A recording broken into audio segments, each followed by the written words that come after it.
coming alive. Let's get lost tonight.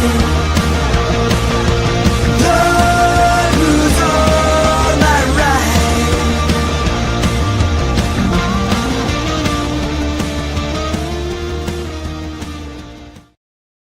Hello, wackos. Welcome to Without a Country. Alfred has immediately left the set. I am Corinne Fisher. I widened the shot a little bit. I thought I was like too close. Maybe this will feel more like we're chatting on a couch together. You could see my dress from Depop. I'm obsessed with Depop, guys. I mean, I'm trying. I don't want to gatekeep. But if you're, it's like the new Poshmark, basically. Just be careful because you're going to end up spending $1 trillion there. But it's just like so nice. It's good for the environment. It's good because you're just supporting other people who need to make some extra cash. You know, basically like a series of very small businesses. I'm getting good stuff. You're getting, this is an almighty dress. I mean, I feel like if I bought this, you know, regularly, I'd be like, I don't know how much almighty is. I haven't checked it, but I know it's not $20. That's what I know. Anyway, welcome to the show. Thank you so much for being here. The show is not about Depop, although we are going to talk a great deal about capitalism today and every day because we are living in America. Oh, he's back. I am Corinne Fisher. If you do not know, if you're new to the show, welcome. Thanks so much for being here. This is Without a Country. We talk about the news of the past 7 days from the perspective of the right and the left, and we try to find some sanity in the middle. And on this show, we're really big into stopping the spread of misinformation and using our critical thinking skills, which have gone in the shitter recently, I think everywhere. But, you know, this is, we're focusing on a lot of American news here in American culture. I am American. And yeah, I also last year ran for mayor of New York City in the biggest race the city's ever seen. And so I have an inside look at a lot of things happening in politics, specifically municipal politics. But thank you so much for being here. If you are interested in supporting the show further, you can do that by going to patreon.com/withoutacountry. And memberships start at as little as $6 a month, and you get an additional video news story every single week that is not featured on the show, but it is in the same format as the show. We read articles here. I kind of curate the news that I think is most important for you to know for the week. So again, thanks for being here and thanks for taking an interest in society and politics. People who say that, they're not political, unfortunately don't know what's going on because everything is political. Politics are non-consensual. This is big news this week. According to a new Times Siena poll, just 37% of Americans approve of Donald Trump's performance as president. That's a drop of 4 percentage points from the last time Times Siena poll, which was in January.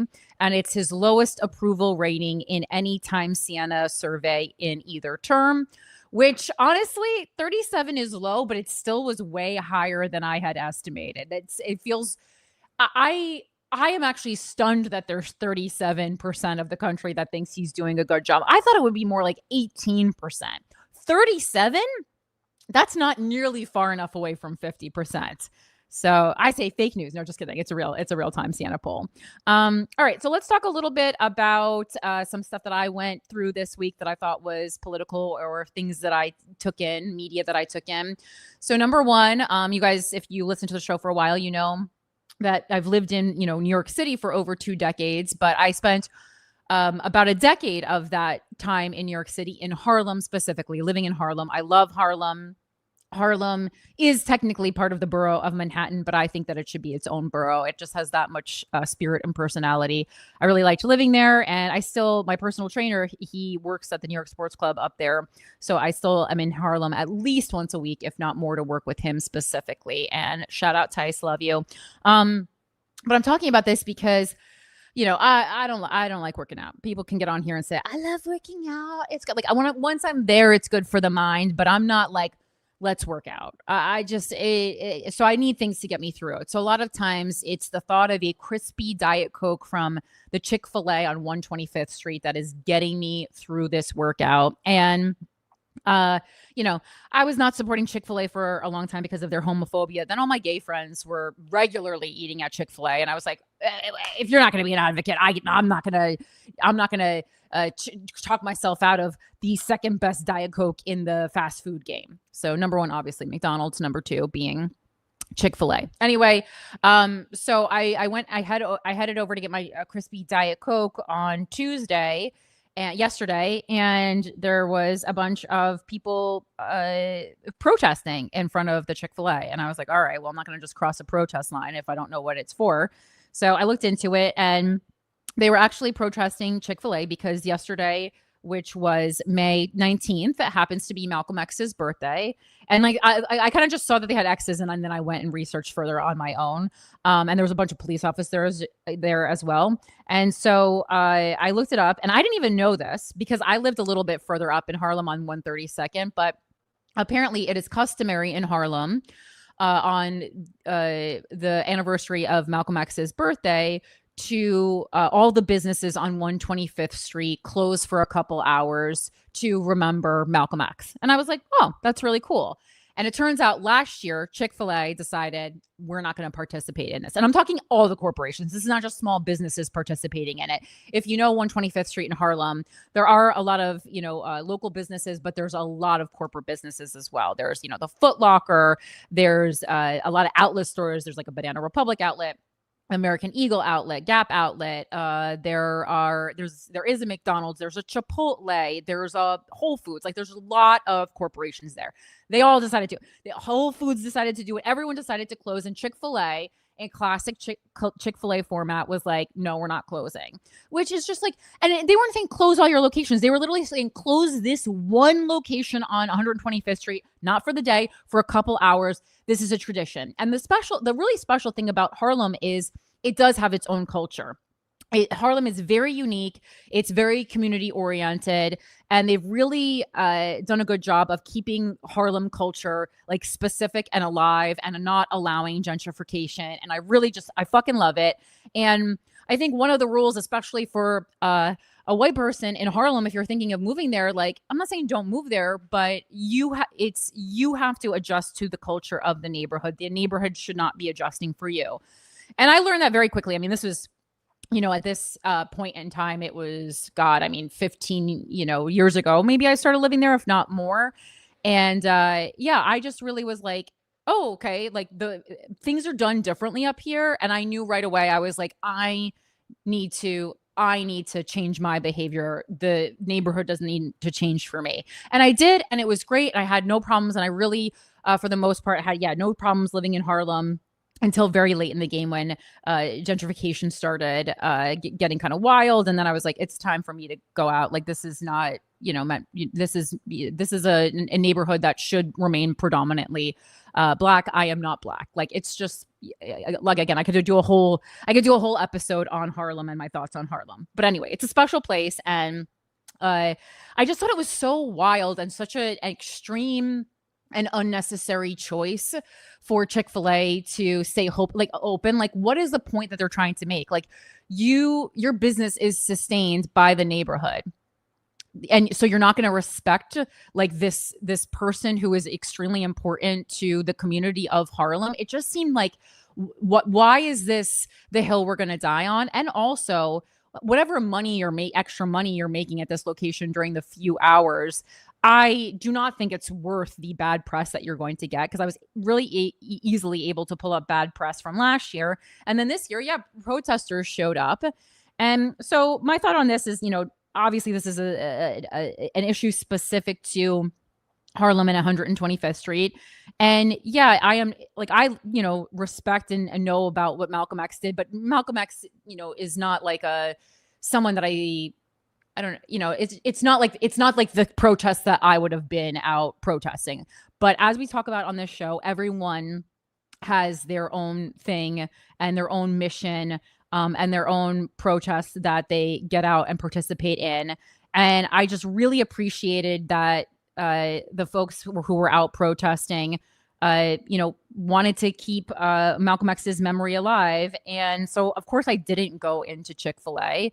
And I just think that a lot of people, and this is not like a story about how great I am, but I think it's a story about how easy it is to respect things that are really important to other people, right? Like, did I really, really, really want that Diet Coke? Yes. Was I looking forward to that Diet Coke for literally the past like 3 hours? Yes. Was it literally the only thing that got me through that workout? 100%. It was like the first 90-degree day. All these things are true. But it was so easy for me when I saw, how important this was to the people who were protesting and how hurt they were that Chick-fil-A couldn't do this simple thing. Like it was, to me, it was just like basic humanity for Chick-fil-A to close. And so not only did I not get that crispy Diet Coke yesterday, I feel like I don't ever want to get that crispy Diet Coke again. Like, I just don't understand the problem here. And so it's like, whatever protest or issue you come across in life, I think it's really easy, even if you don't fully agree with something, as long as you don't disagree with what the protest people are doing, to just be like, you know what, I respect that you gave a shit enough to come out here. And it's a really easy change for me to make. It affected my day this much. I just went downtown and I got a Dunkin' Zero Energy instead from my buddies at my local Dunkin'. And we had a nice, and we all were able to respect each other's feelings. Like, because I was just like, how shitty would it be, not just as someone who's not participating in this protest, but additionally as a white person on 125th Street on Malcolm X's birthday, being like, you know what, I actually just want this Diet Coke. It didn't even cross my mind. And so it's just kind of like, I think we can all remember, whether or not we, something is really important to us, that if we respect what everyone else out there doing, we respect what everyone is passionate about. And I just always really so much respect people getting out and giving a shit about something, just something. Anytime people are out and giving a shit about something, I say, fuck yeah, that's fucking awesome.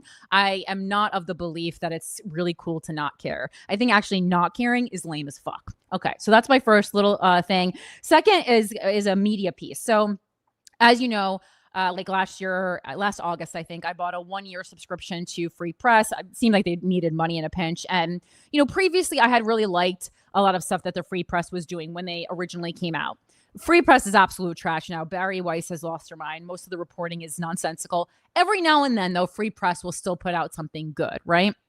And so I got an email yesterday that as part of their investigative journalism series, they were going to be doing, I believe it's a 6-part podcast on the Lindbergh trials, right? And I was like, okay, well, that's nice because it's historical. Hopefully there's no way to make this like weird MAGA, they've taken a weird MAGA turn, and hopefully there's no way to skew this or somehow make this about Israel.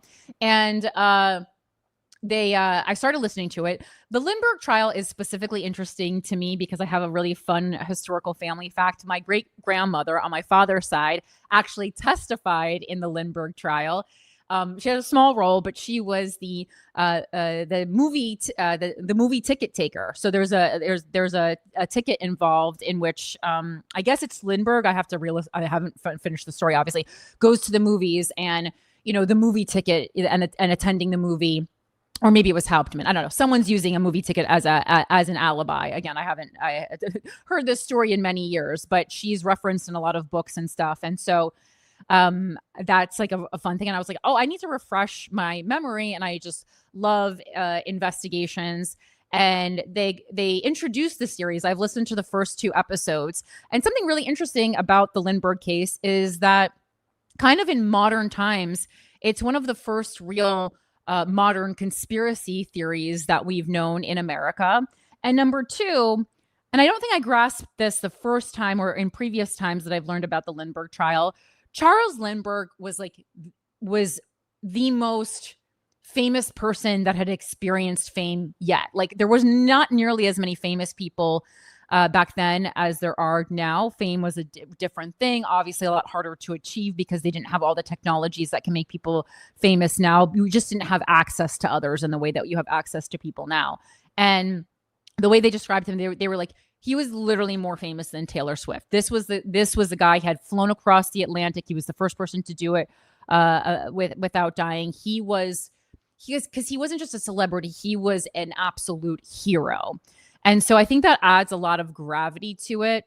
There's so much shoddy police work involved, and Bruno Hauptmann, went to the electric chair to pay for these crimes, but many, many, many historians and just people who are, avid fans, I guess you would say, of the case, and people who have researched it and, done a lot of reading about it. So many people believe that he should not have paid with his life for this, and that he was not actually the person who kidnapped and ultimately murdered little Lindy, because Charles Lindbergh's kid was also named Charles Lindbergh, but he was, a baby. He was, and this all took place in New Jersey in their vacation home. The story is that, the nanny or whatever put him to bed. He was feeling sick that day. Normally they weren't even at that house. So there's all these kind of things. It's like, how would anyone know they were there?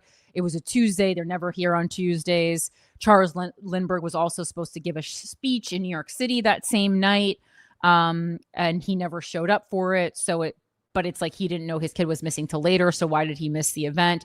Again, just so many kind of inconsistencies and a lot of shoddy police work. It actually reminded me in some ways of the case that I'll never let die, the Johnny Depp Amber Heard case, in that it was announced to the press and people before it should have been, because obviously, like, you can't announce many details of a crime to the press because then witness accounts are all tampered with.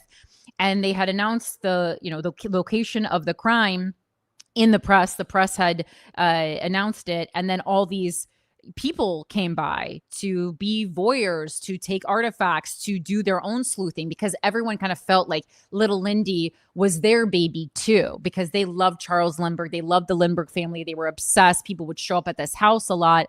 The butler would like give tours when the Lindbergh family wasn't there, like whether or not that was even approved. Crazy safety problem, because obviously they know everything going on in the house. Charles Lindbergh also didn't allow any of the people in his home to be questioned, any of his staff. He headed up, and this was before they found the baby's body, but when it was just a kidnapping, the police let him, Charles Lindbergh, head the investigation, which is so much different than we do things now. Because as they mentioned on the podcast, like today with things like JonBenet, or in modern times with things like JonBenet Ramsey, the parents, when a kid dies, are the number one suspect. They're not leading the investigation. But he had like the police in the palm of his hand. And also the police department was a relatively new thing in that area at that time. So again, just so many problems, and, people were tampering with evidence. There should have been all this kind of the woods in the back of the home, because it was a rather isolated home, should have been explored and taped off before anyone set foot there. But, the voyeurs immediately showed up. And so they just absolutely, fucked up, for the lack of a better word. They fucked up any evidence and any police location that should have been taped off. So anyway, highly recommend that. I'm only 2 episodes in of 6, but I just think it's just so interesting. And it really is especially interesting to listen to now, living in modern times, to hear how an old case was handled. If you like true crime, if you're interested in the notion of celebrity, if you're interested in people who are wrongly accused, I just really think this podcast is for you. And you're not behind. I'm a subscriber, so I can get all the episodes at once, but they only released episode 1. So if you're not a subscriber, you have to only listen to 1 episode a week. So you're not even behind at all. So if you want to jump on that, it's on just this free press on Spotify. Just type in like free press Charles Lindbergh and it should come up. All right. So that's the second thing I wanted to talk about. And then the third thing is, as far as media I took in this week, Netflix's The Crash. My Netflix knows me really well. It knows what I want to watch. And so I was in the middle of watching Beef season 2. Very tense. But goddamn is Oscar Isaac hot as hell. But I was like offered The Crash yesterday, and I was like, yeah, of course I want to crack open a Diet Coke and watch a 2-hour documentary on a bunch of kids dying in a car accident. That sounds great. So I did it, and as I'm watching it, I'm like, oh, I'm familiar with this case. This is the Mackenzie Shirilla case. So I was familiar with it, but again, we take in so much true crime and documentaries and stuff like this that the details always become blurry. But as I watched it, I was like, oh no, I know what's going on, or the at least skeleton of this case.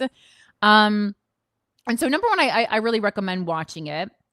Number two, I'm always hesitant of a documentary when the public has a preconceived notion of the main character or the villain, in this case Mackenzie Shirilla, who at the time of the crime was a 17-year-old girl. She's now in her early 20s.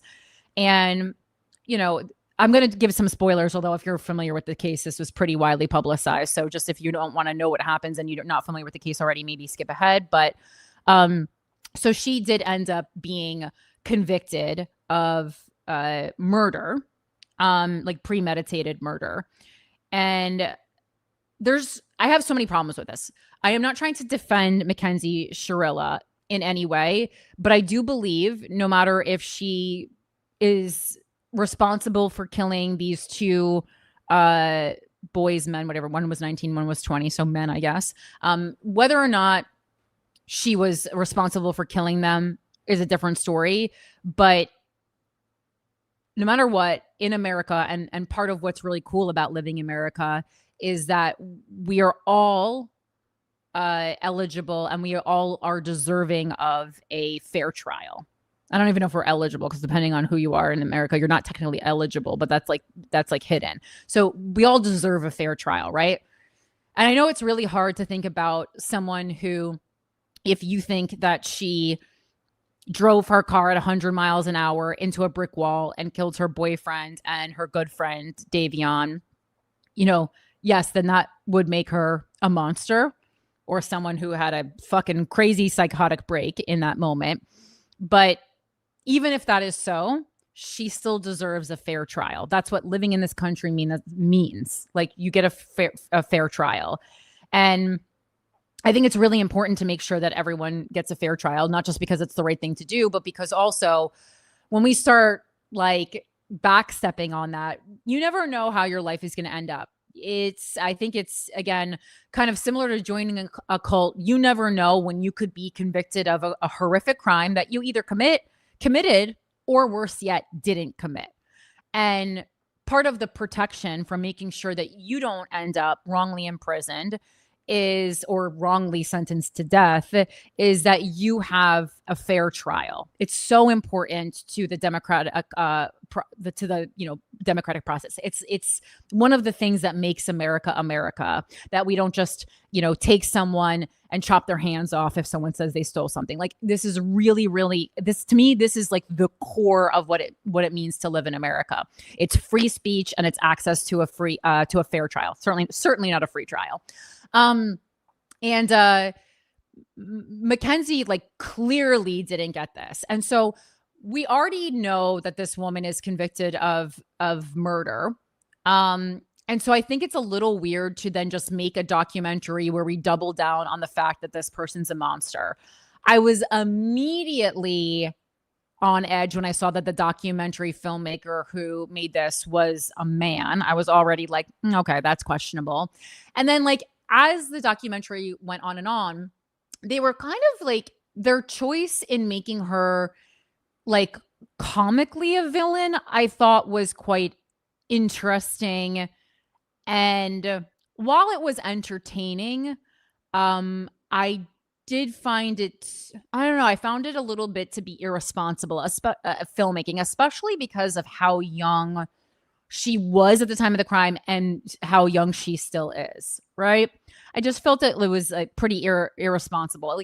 If someone's prefrontal cortex is not yet formed, I don't think it's funny to make them comically into a victim or into a villain. And yes, Davion and Dom, her friend and her boyfriend, they're dead, and that's fucked up. They shouldn't be dead. It's super sad. That being said, nothing is going to bring them back. Villainizing her, making fun of her, assassinating her character in what I felt to be a very misogynistic way, in a way that doesn't really speak to it. Also felt like this is hack to say, but it felt boomerish the way that they were making fun of her. I don't know the age. I should actually look up the age of the documentary filmmaker, because they were using like Instagram stories and like TikTok stories and things like that to kind of poke fun at her.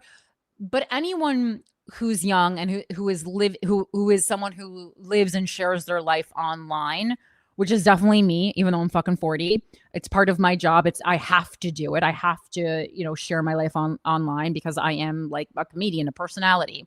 So that's part of the gig. It's part of the gig I signed up for.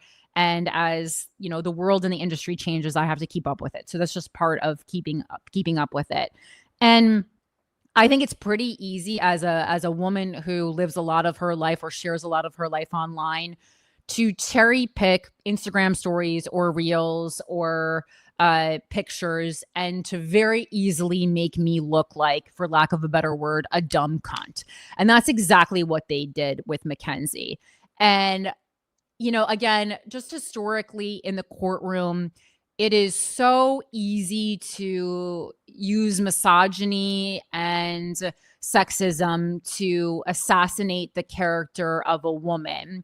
And it seems so easy to convince juries and judges that men, Johnny Depp, O.J. Simpson, are charming characters, or just like quirky boys doing what quirky boys are going to do, or just like, I just loved her so much, I had to stab her in the face, or whatever the fuck it is. And I'm just really fucking sick of it.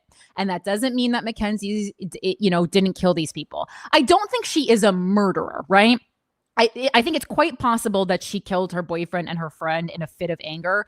She is 100% not a premeditated murderer, which is what she was convicted of. That alone should cause alarm. Whatever you think. If you were watching this documentary, watch it again. She was convicted of premeditated murder. If anything, it should be manslaughter. But they were able to convince a jury that because 2 weeks prior, they claim that she was in a car and threatened Dom and said, I'm going to fucking crash this car into a wall if you don't stop or whatever. I'm obviously like paraphrasing here, but that was what was being claimed in court that she said. They said that because she said that in a fit of anger, that was premeditated.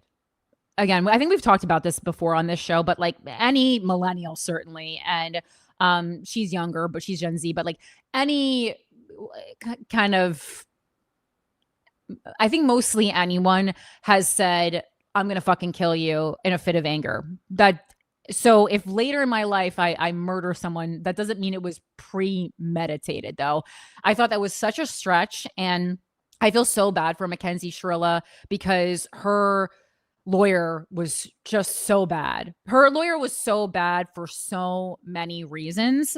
There was a text message conversation that her mom presents at the end of the documentary, which was kind of like this only blip that the documentary filmmaker gave into like, maybe this woman didn't get a fair trial, when to me that should have been the overwhelming conversation that was going on, that she didn't get a fair trial. Because again, I'm not here trying to argue that Mackenzie Shirilla didn't crash her car into a building and kill 2 people. I'm not arguing that. I think there's a very high likelihood that she absolutely did that, because someone definitely did it purposefully, whether it was Mackenzie Shirilla or whether it was Dom in the passenger seat, stomping his foot on the gas from the passenger seat, which is very easy to do.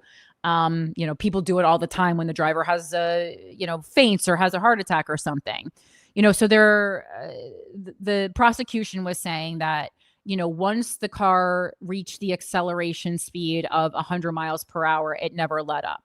Okay. So that tells us, yes, someone's foot was purposefully on the gas.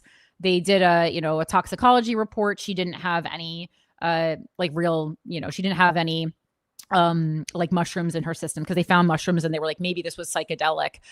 I also, like, as someone who has done a lot of psychedelics, I was like, crashing a car into a building. I know there have been instances of people like jumping off things on psychedelics, but something like that I could see, like jumping, thinking something is something, jumping off of something.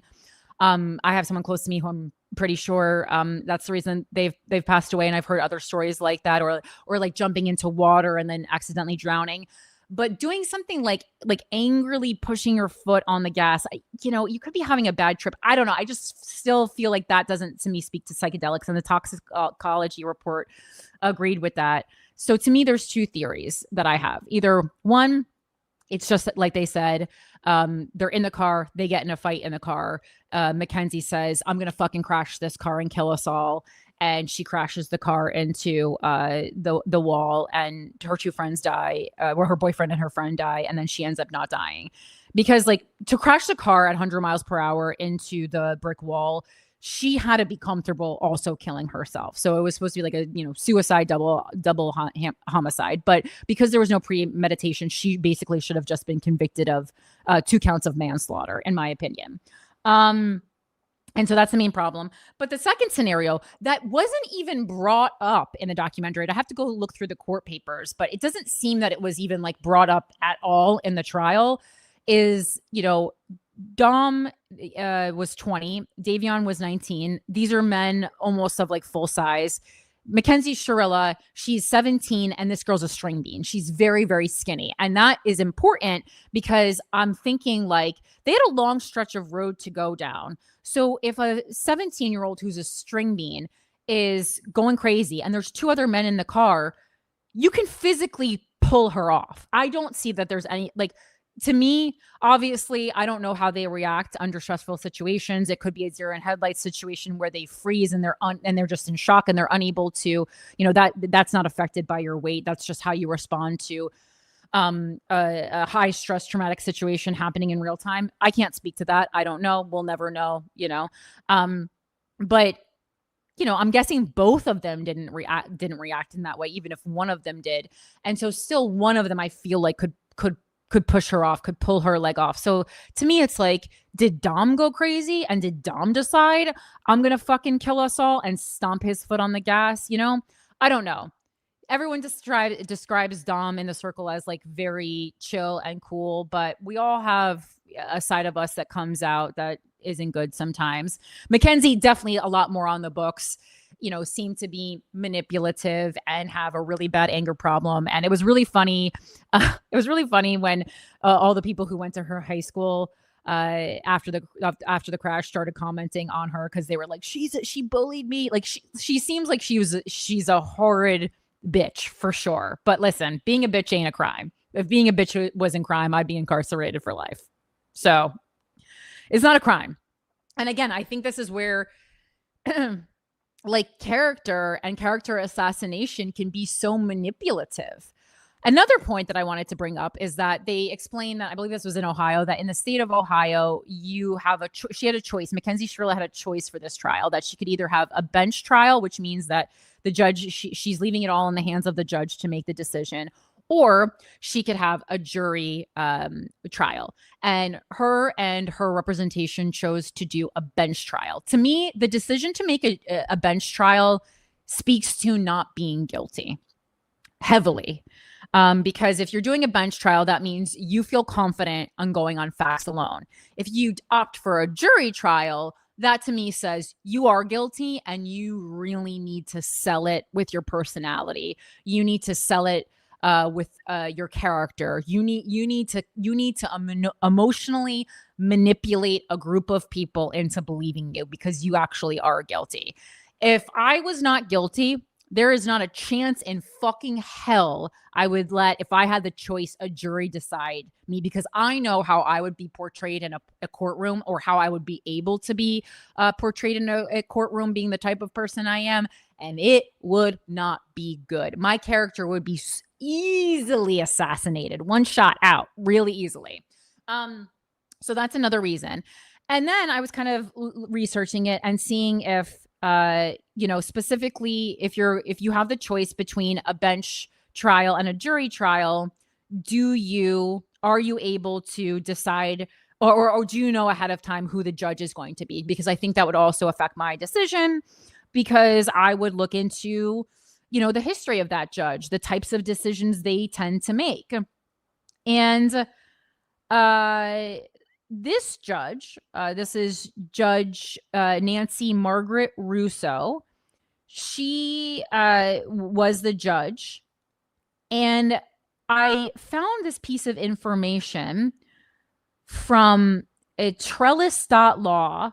And so this is something that really hasn't been picked up by major news sources, but Judge Nancy Margaret Russo, who is the woman who single-handedly decided that the 17-year-old who was being tried as an adult was guilty of 2 counts of premeditated murder. Not a chance in hell that's correct. That she was named Judge of the Year by parents of murdered children and mothers against drunk driving. That right there tells you that she has a huge bias towards victims and victims' families, especially young victims. So again, this defense lawyer did not do their job, like, in any way. In any fucking way. They didn't look into what kind of a judge she is at all. And I just think that's so crazy. And that also, like, these other possible scenarios weren't explored. What they ultimately went with, which was so weak, it was almost laughable, was that Mackenzie Shirilla suffers from POTS, POTS medical, which can make you pass out sometimes. It can make you pass out.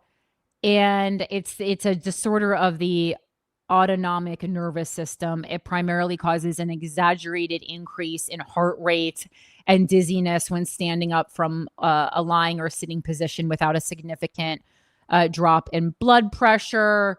So again, this, like, she's passed out from it before. They decided to bring this up, but apparently when you're bringing up a medical condition, you're supposed to also bring forward a medical expert to be like, yeah, I'm a doctor and this is how POTS works. And, like, could it have been possible that she passed out? Yes, 100%. Her lawyer didn't get a medical expert, didn't tell the prosecution that they were using this as an explanation for defense, which you're supposed to tell the other team, like, what the points you're going to bring to the table so they're able to have a rebuttal. So all this was fucked. The only thing they did was they brought her mom on the stand for like 5 seconds and they were like, hi, does Mackenzie have POTS? And the mom was like, yeah. And then they were like, has Mackenzie ever passed out from having POTS before? And she was like, yeah.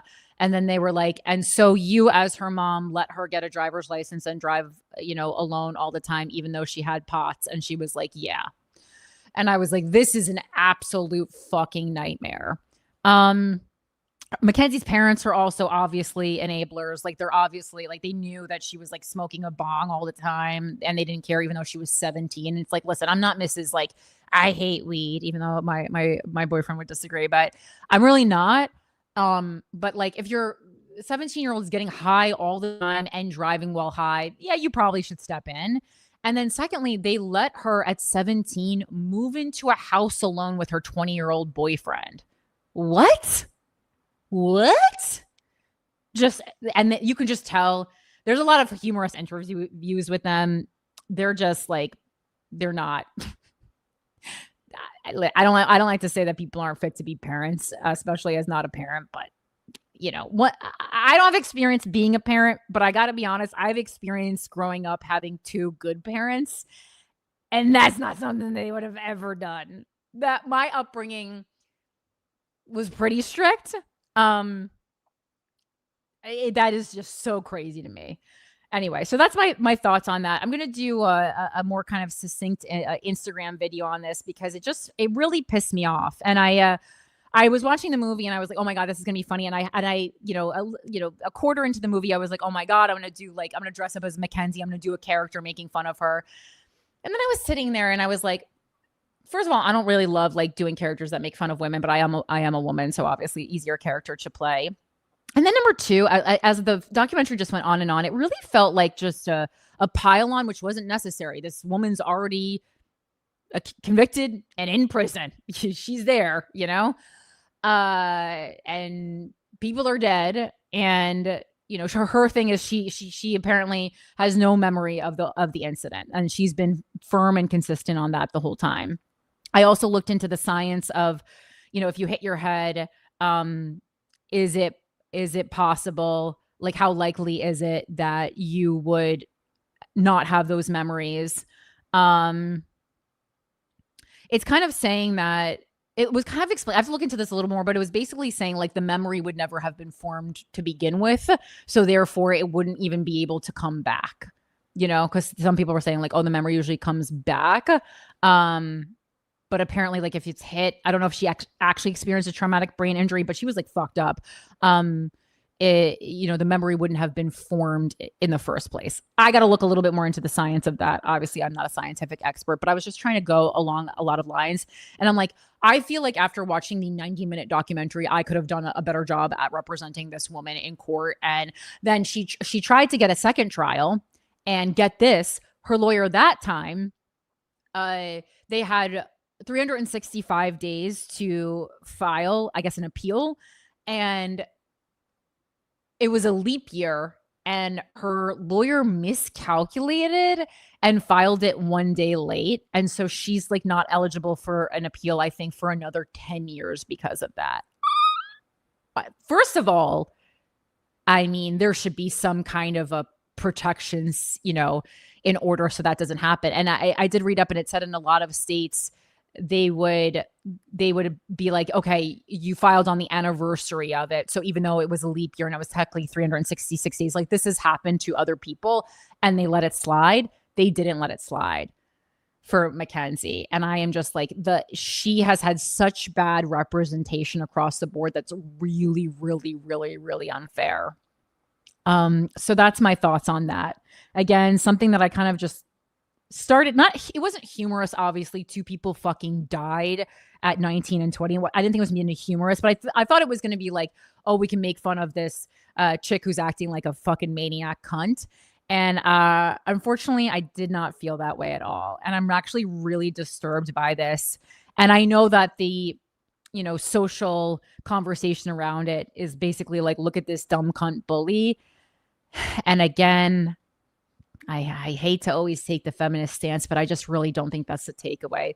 The takeaway is that we have an absolutely corrupt legal system, one that I experienced myself last year, and this is inexcusable. And if we are saying that people are all are deserving of a fair trial, we should get it. And I feel that way. There's I'm very interested in the Innocence Project and people getting wrongly executed and stuff like that. So she it is certainly not a unique circumstance, and I don't want to make it a more unique circumstance because she's a white girl, whatever. But it is a unique circumstance in that she was fucking 17 years old when she committed this crime, if she even committed it, or we don't even know what was going on. And yeah, this is just, it's fucked. It's really fucked. So go watch that. And tell me what you think. withoutacountrypodcast@gmail.com. I actually do have the enemy of the state this week as being Mackenzie Shirilla's parents. And I found this hilarious article from yesterday from Yahoo Entertainment that said, fans still can't believe how Netflix's The Crash blew up Mackenzie Shirilla's dad's life overnight. So apparently, Steve Shirilla was still an active art teacher at Mary Queen of Peace School in Cleveland, Ohio. And suddenly after The Crash on Netflix was released, he was placed on administrative leave. So the Academy chose to sideline him following immense public outrage over his jaw-dropping statements regarding his daughter's lifestyle, substance habits, and legal innocence. Yeah. And so just basically for being in a documentary and being such a visibly unfit parent, they were like, yeah, this guy can't be a fucking teacher. I just think that's so crazy. Like, how badly do you have to represent yourself? Your only role in this documentary is to be a dad. You're just a girl dad. And he was so bad at it, he got semi-fired from his job. Crazy. All right, that really tickled me. All right, let's move on to the Wacko mailbag. Hi, Alfonso. This is from Wacko Alyssa. her friend developed a really cool research tool that she wanted to tell everyone about. Hey, Corinne, my friend developed this search tool to help inform voters, which is will be very helpful with all the primaries we have going on. Let me get my little boy. Watch out. Okay. So this site helps voters find congressional bills and shows the representatives who sponsor them. All data is taken from officialcongress.gov API, and people can search by state or by representative. A great tool not only to see what your representatives actually work on, but who they frequently collaborate with.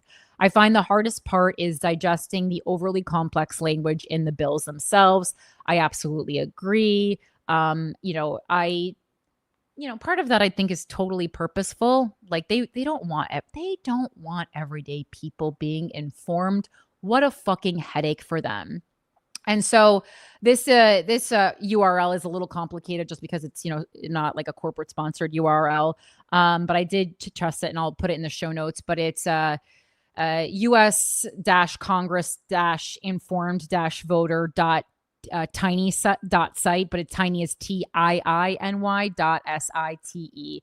Again, I'll put that in the show notes for you though, because it's not like an easy votinginformation.com. Like it's not an easy URL like that.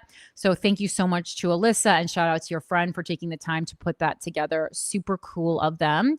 And then from Wacko George, this was an article. I'm so glad you reminded me of this, George, because I read this earlier in the week and I didn't remember to put it down on the docket. So I'm so glad that you emailed this to me, because this is something that I think the listenership would be very interested in as far as health. And this is women with this condition are often misdiagnosed. Its new name could help. So this is about the PCOS name change. And this is by Danielle Zickel. No surprise, a man wasn't taking his time out of his day to write this article. Although, thank you to a man for sending it to me. Just contacting the producer. Okay. So polycystic ovary syndrome, PCOS, is one of the most common hormonal disorders out there, affecting about 170 million women worldwide and roughly 1 in 10 women of reproductive age in the US. Now it's officially getting a rebrand, and women living with the condition and clinicians are hopeful it will help more people get the care that they need. A global panel of experts and patient advocates published a paper in The Lancet to announce that PCOS has been renamed polyendocrine metabolic ovarian syndrome, or PMOS, to more accurately reflect that it's a whole body endocrine and metabolic condition, and that many people who have it never develop ovarian cysts. If you can't bypass it, just go to archive.is. The goal is to speed up diagnosis time, improve long-term care, reduce stigma, and help better research and policy decisions around the condition. Here's why it's such a big deal. Why does PCOS have a new name? Given how many people have PCOS, it would seem like it's an easy condition to nail down, but in fact, it's notoriously difficult to get a diagnosis. Research suggests it can take more than 2 years and 3 or more healthcare professionals to get diagnosed, and some people say it's taken them over 10 years. That's because there's no single test to determine whether someone has PCOS and its symptoms, which include irregular periods, pelvic pain, excess hair growth on the face and body, fatigue, infertility, weight gain, moodiness, headaches, and trouble sleeping, and these things can have a variety of potential causes. Despite this wide array of symptoms, the diagnostic criteria of PCOS focused only on a small portion of them. PCOS is a misleading name, as it implies the focus is on ovarian cysts as a cause of the syndrome. While a higher than normal number of follicles, the fluid-filled sacs that contain immature eggs, can be a symptom, not everyone with PCOS has enough of them to constitute a diagnosis. And then this is what led to a diagnosis for this particular individual. I'm going to go past this. I hate, guys know I hate a little anecdote in here. I'm not reading a fucking biography. Traditionally, to receive a PCOS diagnosis, women need to meet at least 2 of the following criteria: reduced or absent ovulation and or menstruation, elevated levels of testosterone or similar hormones that are usually found in high levels in men, aka androgens, or hirsutism, which is excessive or atypical hair growth and a sign of elevated androgens, polycystic ovaries on an ultrasound, or elevated anti-Müllerian hormone, which is AMD, which is a marker of ovarian reserve or the amount of remaining eggs in a woman's ovaries. The diagnostics guidelines were focused on only the reproductive aspect of the condition, but the reality is that women may experience completely different symptoms, allowing them to slip through the cracks and be misdiagnosed. I feel like misdiagnosis, being a woman who's, randomly like sick a lot, is like the number one problem. They're just fucking guessing. I'm like, they're constantly telling us to get off WebMD, but if you guys weren't guessing so much, I wouldn't have to be on WebMD in the first place. I wouldn't have to be talking to Claude to figure out why I'm dying. PMOS is more comprehensive. The new name, PMOS, highlights the complex nature of this system and the involvement of multiple systems, including metabolic, reproductive, psychological, and dermatological concerns. According to the Lancet paper, PMOS is associated with the following symptoms and health conditions. So with metabolic, we have obesity, type 2 diabetes, high blood pressure, heart disease, liver disease, sleep apnea. Dermatological, we have acne, alopecia, which is hair loss, and then the excess male pattern hair growth in women, which is the hirsutism. And then psychological, anxiety, depression, disordered eating, poor quality of life. And how could this change the way that women are diagnosed? The name change to PMOS could help providers and patients understand the condition better and ultimately lead to quicker diagnoses. It may make it clearer to all that PCOS is not focused on the presence or absence of ovarian cysts, and clarify the importance of the multi-system involvement. And let's see, going through. And the new naming, a lot of people are thinking that it can potentially take away the stigma of the condition and make it more well-known. Many women struggle with this and aren't given resources or treatment options beyond birth control. And the medical professionals hope this will change the way that people understand it. Again, I passed by some of the stuff because there was a lot of extra in that article, but that was from the Washington Post. I think that's really exciting news. Again, let's just hope the name change helps. I think it's isn't that how they changed the name of either psychopath or sociopath to make it something that's less scary? Wait, did they change the name of I forgot. One of my friends was actually diagnosed as one of this. And okay, yeah. So psychopath is no longer an official medical diagnosis in psychology or psychiatry. In the official diagnostic manuals, it was replaced by antisocial personality disorder. But just so you know, if someone that is diagnosed as antisocial personality disorder, basically, if you go to someone's house and you're like, oh, what are you taking this medicine for? And they say antisocial personality disorder, they're medically a psychopath. And again, I don't want to, obviously it was changed, because of stigma, number one. And it was changed, obviously, probably, I'm guessing, so not to scare fucking people. Because can you imagine walking into an office? My friend was funny about it, but they were like, yeah, I got diagnosed with antisocial personality disorder. And they were like, that's a psychopath. And I was like, oh, good to know. But yeah, interesting. And let's see. All right. Quick moment here to shout out our amazing dictator. All hail to Christopher Fungi. Thank you so much for being the best dictator. Alfred, thanks you as well. Thank you so much to my capitalist pigs and my cuties for being here. All right. Oh, I organized this weird because I was going to Rocky Horror. All right. So the stories that I chose to be on the thumbnail this week, like the main stories, were number one about Mackenzie Shirilla, which we've already talked about at length. I didn't necessarily think they were like the main stories of the week, but I thought that they were things I really wanted to highlight. And definitely it was like a more of a feminist or anti-feminist, depending how you look at it, theme, because I feel like we've been concentrating a lot on the boys lately, a lot on Sam Altman and Elon Musk and Donald Trump. And we're going to go over all those things today.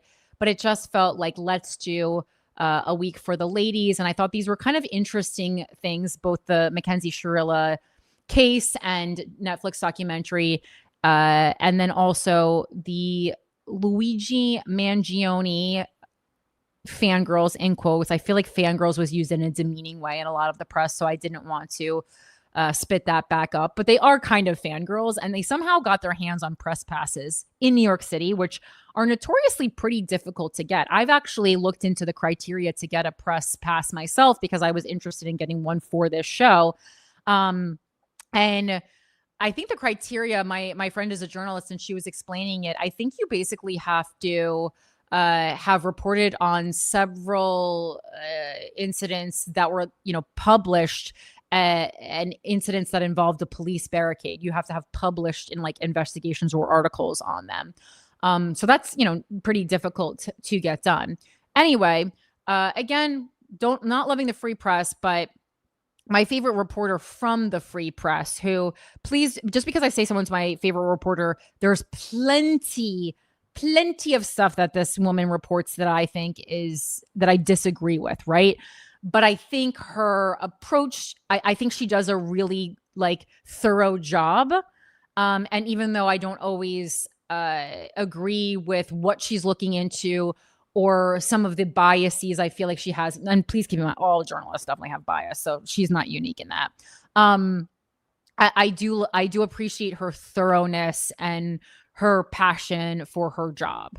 And this particular thing, I've talked about it a lot before, how all the women waiting outside Luigi Mangione's, trial, just drives me fucking nuts.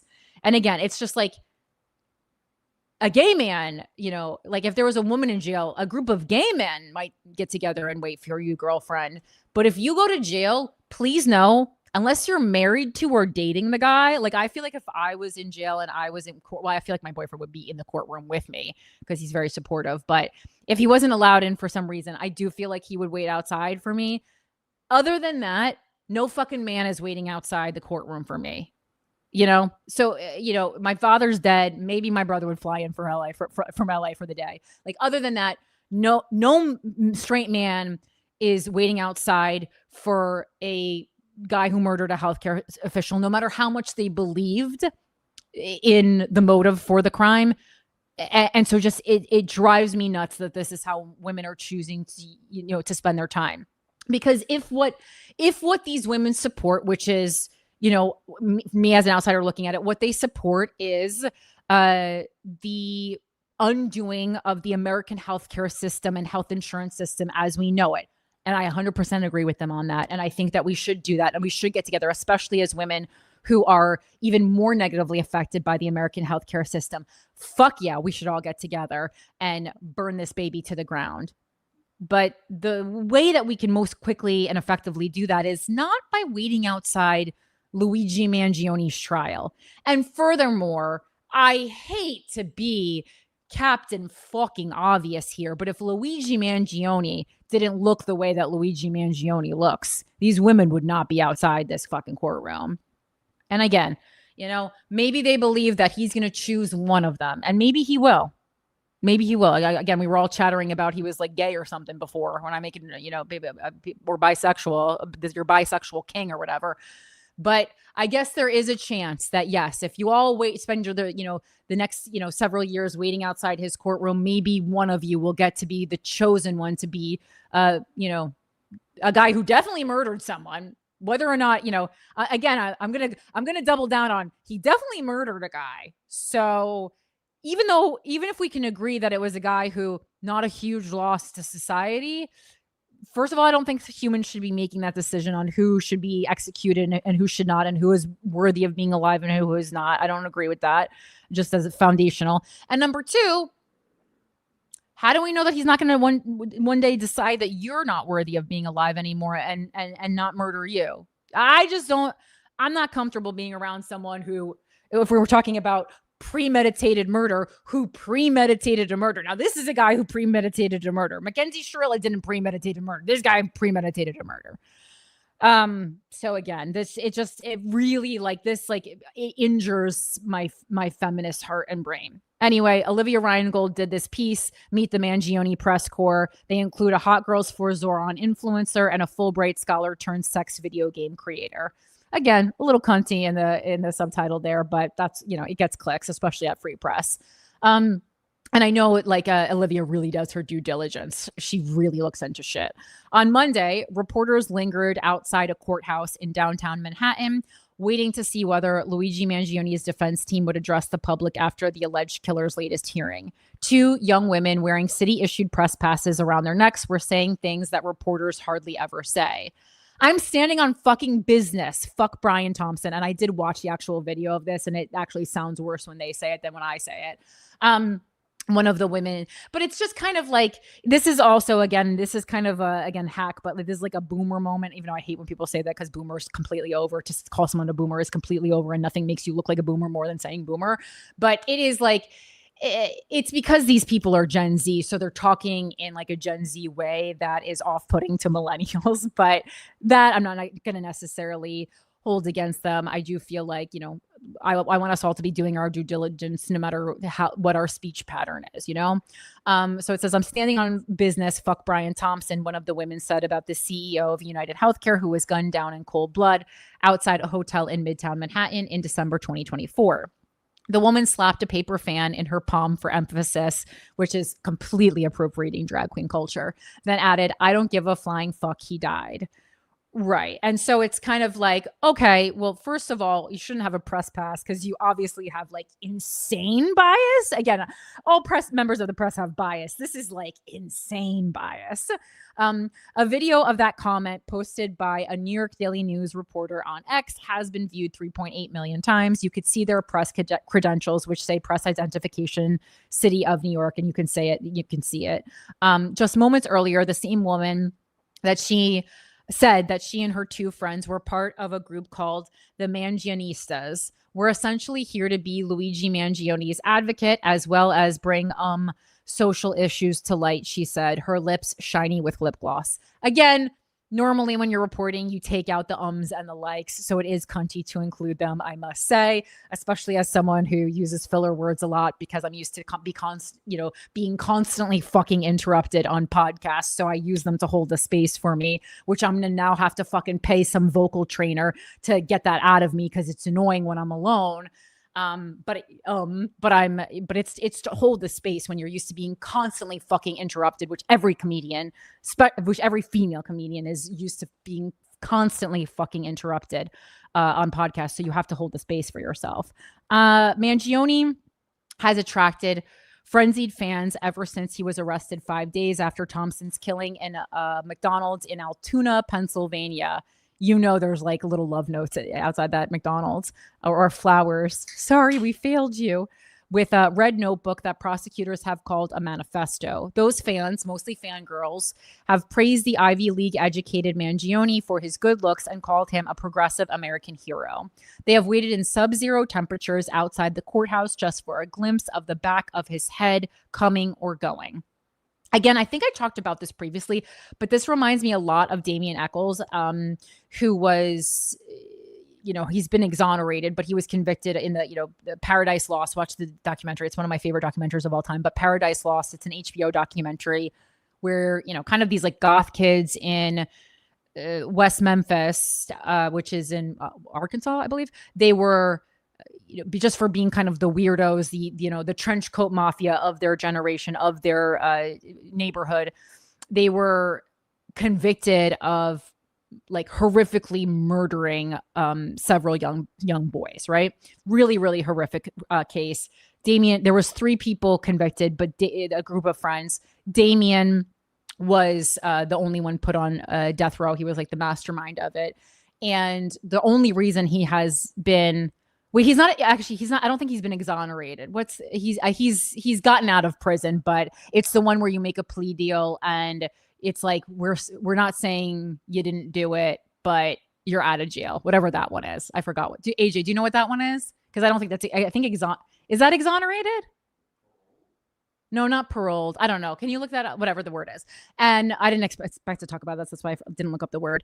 And a lot of women wrote this guy, and one particular woman who really took a liking to Damien Echols. And I get it. I had a crush on Damien Echols too. And he's hot.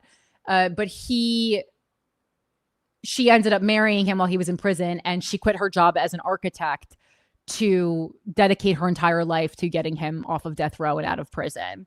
And I think that's very noble. And they're still together, I believe, but they definitely have like opened up the marriage and have a girlfriend. And the minute I saw that, I was like, wow, men are thankless. Let me just tell you, if I lost my mind and quit my architect job to pursue my passion of getting this man that I barely know out of prison, and he asks, can we add a third? I'm going full Mackenzie Shirilla. Okay. Just so you know, and clip this and use this in court for premeditated. All right. They formed a back to the Luigi Mangione. I feel like these topics are where I really thrive. These kind of like feminist, a little bit social issue, a little bit political. That's why I was kind of like, we're going to go fully in my element this week. I'm inspired.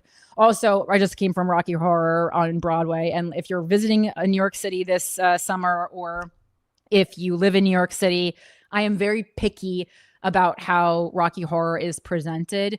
They did a fucking bang up job. This is a brilliant production. Luke Evans, who plays Frankenfooter. Listen, Frankenfooter is an almost impossible role to play because Tim Curry didn't play Frankenfooter. Tim Curry is Frankenfooter, but and I think that moment where he Frankenfooter is revealed in the elevator. If you're familiar with the film, that's the moment where you know immediately. If you're watching a shadowcast or if you're watching a production of Rocky Horror, you know immediately from that first reveal whether or not this is going to be a good Frankenfooter or a bad Frankenfooter. Let me tell you, when he was revealed, I felt something. Like I felt something deep inside. And Frankenfooter, he is supposed to evoke a little, I would say you're supposed to be a little intimidated and a little bit aroused. That's how you know you're a good Frankenfooter. If you're making the audience feel both intimidated and aroused, you've nailed it. And Luke Evans, you both intimidated and aroused me. This was an amazing production. It's so playful. It's so good. It looks like it has this like beautiful creativity. The set design is amazing. And it doesn't look like overly produced. They use actual theater techniques and to create like a reality that is not there and reimagine the movie. And it was just so inspiring. So I'm just like, really just like, I'm on a high from it. It's just so fucking good.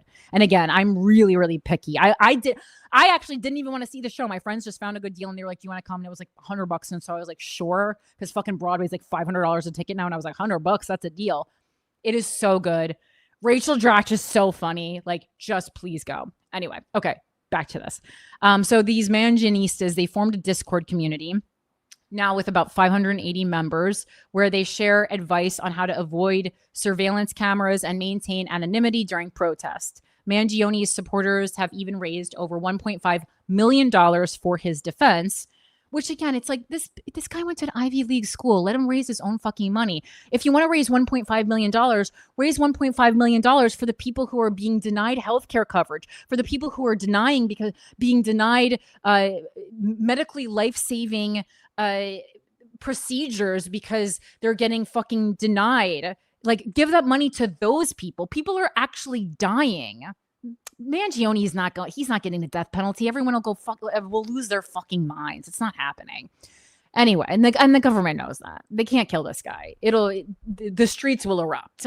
It'll be January 6th times 1,000 million if that happens. All right. So Mangione's supporters have even raised over $1.5 million for his defense. Ugh, That makes me ill. Often $5 and $10 at a time, accompanied by messages like "Stay strong, angel boy," which is how I speak to Alfred, and "You are my hero." Come here, Alfred. Do I call you my sweet angel boy? Stay strong, angel boy. I call my boyfriend Angel too. I don't call him boy, but I call him Angel as well because he is an angel. Press passes of two of the men praising the suspected murderer outside the Manhattan courthouse identified them as Ashley Rojas and Lena Weisbrot. Rojas said that the Mangionistas could be found on Instagram, TikTok, and X. They don't have a lot of followers on Instagram, but I found them. They also appear to have a Substack newsletter. As someone who has been through the process myself, I can report that it isn't easy to get press credentials in New York City. Credentials require submission of at least 6 articles, commentaries, books, photographs, videos, films, or audios published within the previous 24 months. Credentials, I didn't know audio. Actually, this is an audio. I didn't catch that the first time around because I was like, does this podcast count? Published within the previous 24 months. Credentials are issued by the Press Credentials Office of the Mayor's Office of Media and Entertainment. It took over the job from the New York City Police Department in 2022. And that also increases my chances that it's not the police department doing it anymore. All right, baby's going to get a press pass this year. That was on my to-do list. A journalist at the storied New York conservative outlet City Journal was already denied a press pass by Mayor Zohran Mamdani's administration, wrote Charles Fane Lehman, a senior fellow at the Manhattan Institute and senior editor of City Journal on X on Monday. Said, "I wonder what explains the difference between us and these people," he added about the Mangionistas. Dora Pakek, a spokesperson for Mamdani, told me that City Hall is now reassessing the city's process and standards for press credentialing.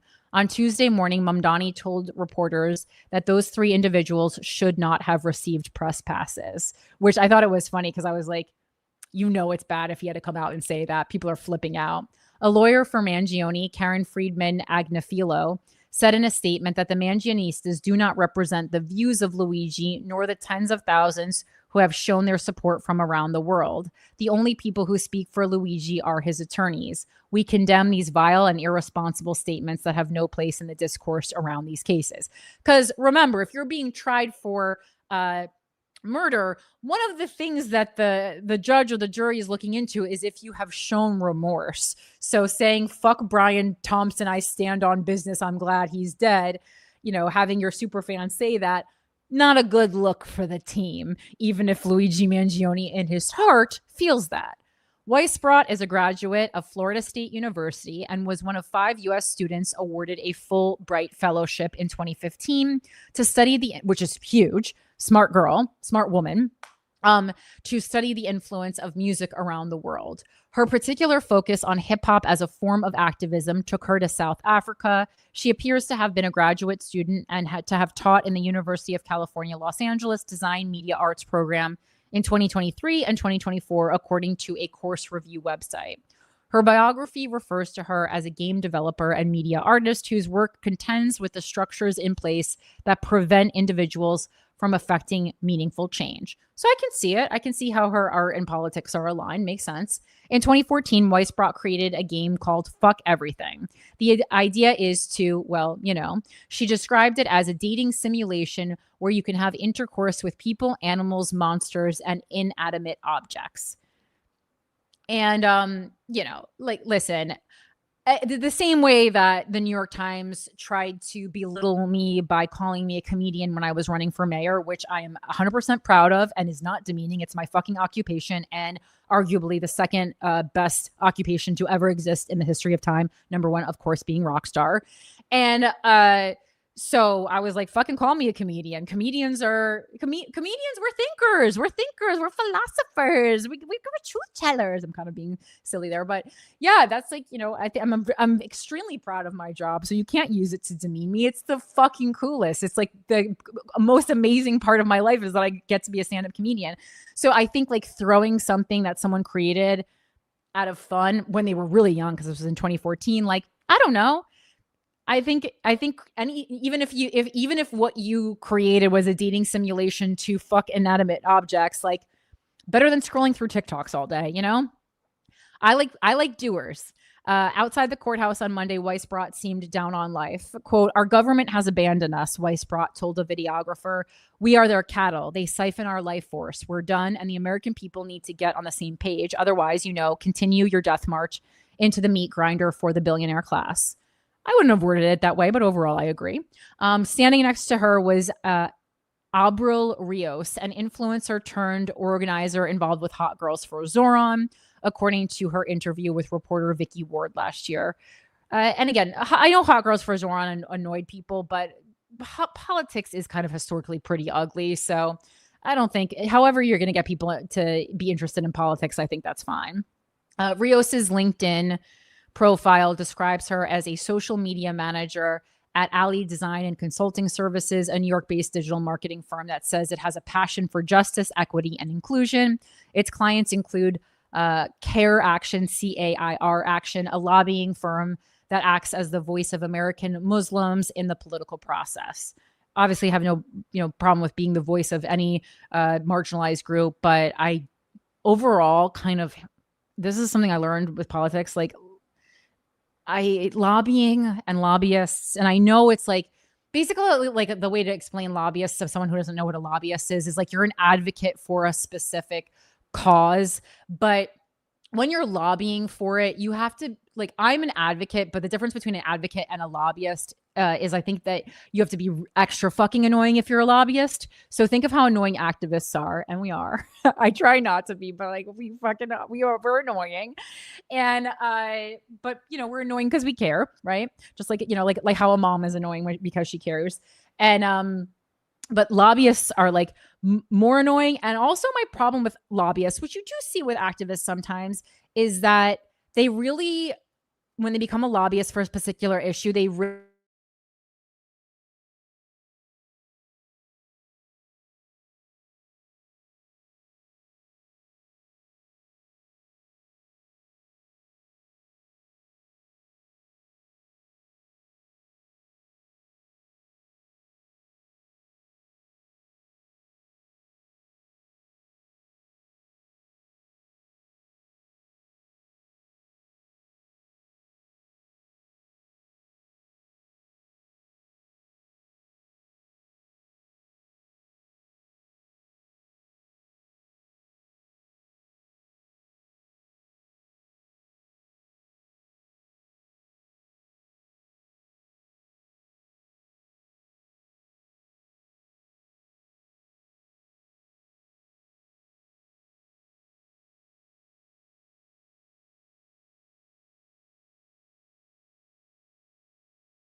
back. Okay. Yeah. Okay. Sorry, it's a stormy out. My internet just completely went down for a second. Yeah, and so I was just talking about lobbyists, and so they really get tunnel vision, which again, like I talk all this time about having just like picking a cause and really advocating for it, but it just I don't know. I don't know. There's like a selfishness with that I find with lobbyists where like, we're all there because we want in general the world to be a better place. And it just seems like it's fine to really care about something, but that doesn't mean that you should be like flippant and truly not give a fuck about anything else. It doesn't mean you have to like actively work towards other things, but you should at least be respectful to other people's causes. Kind of like I talked to you about the top of the show about the Malcolm X Chick-fil-A thing, and that's what I feel like lobbyists sometimes lacked, and activists lack it too. But I just see it like because lobbying, most activists are not like, that's not their profession. That's something they're doing on the side. Whereas like if you're working for a lobbying firm, like that's your occupation. And so I think mentality and the viciousness changes when something becomes how you put food on your table, which I understand, but I still don't like.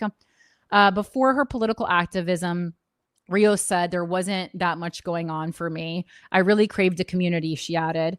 So kind of similar language that we see where, why men are going into these like horrific online spaces. So she's craving community and she found it in this Luigi Mangione like fangirl thing, right? So again, men and women, we're not that different. I see such a beautiful future ahead of me since joining the New York political scene. Girl, are you in the same political scene that I'm in New York? Because in a Substack post, Rios shared her struggles with cystic acne and gastrointestinal issues, which she attributed to a prescription medication.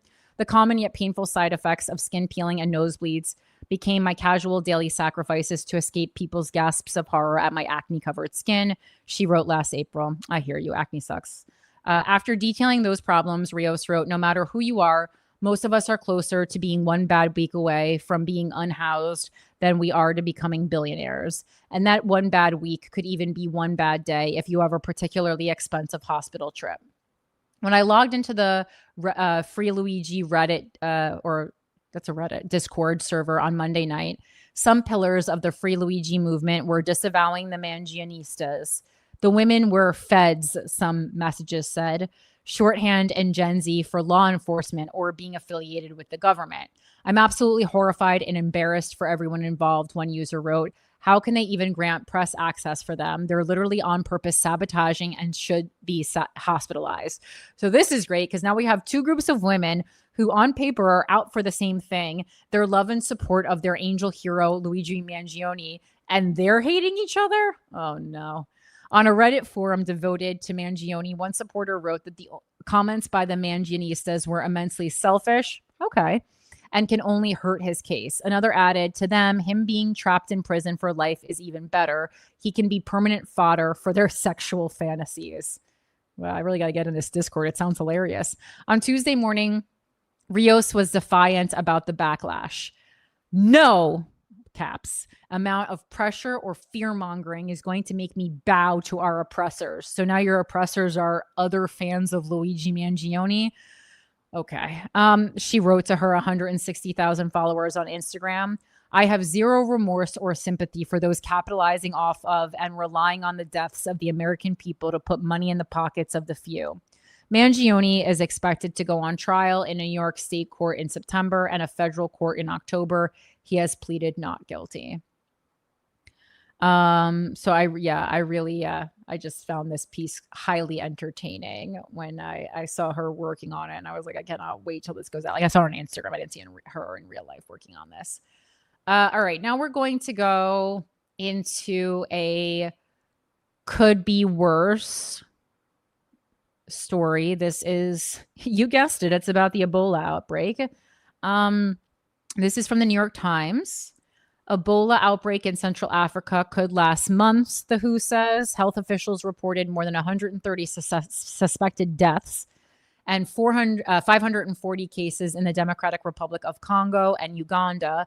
But experts say the figures could be much higher. And, you know, of course, we've also taken a lot of extra money that we give to Africa away during this administration. So I'm sure they have even less resources to work through this than normal. This is by Lindsay Schutel, Yang Zhuang, and Efrat Livni. The number of people infected by Ebola in Central Africa could be much higher than reported, and the outbreak could last for months, global health officials warned on yesterday. The suspected death toll stood yesterday at more than 130 people. The outbreak is centered in the east of the Democratic Republic of Congo, where people, including migrant laborers working in gold mines, move across borders. The area is also in the grip of a conflict that has displaced more than 1 million people, gutted health clinics, and slowed the public health response, officials said.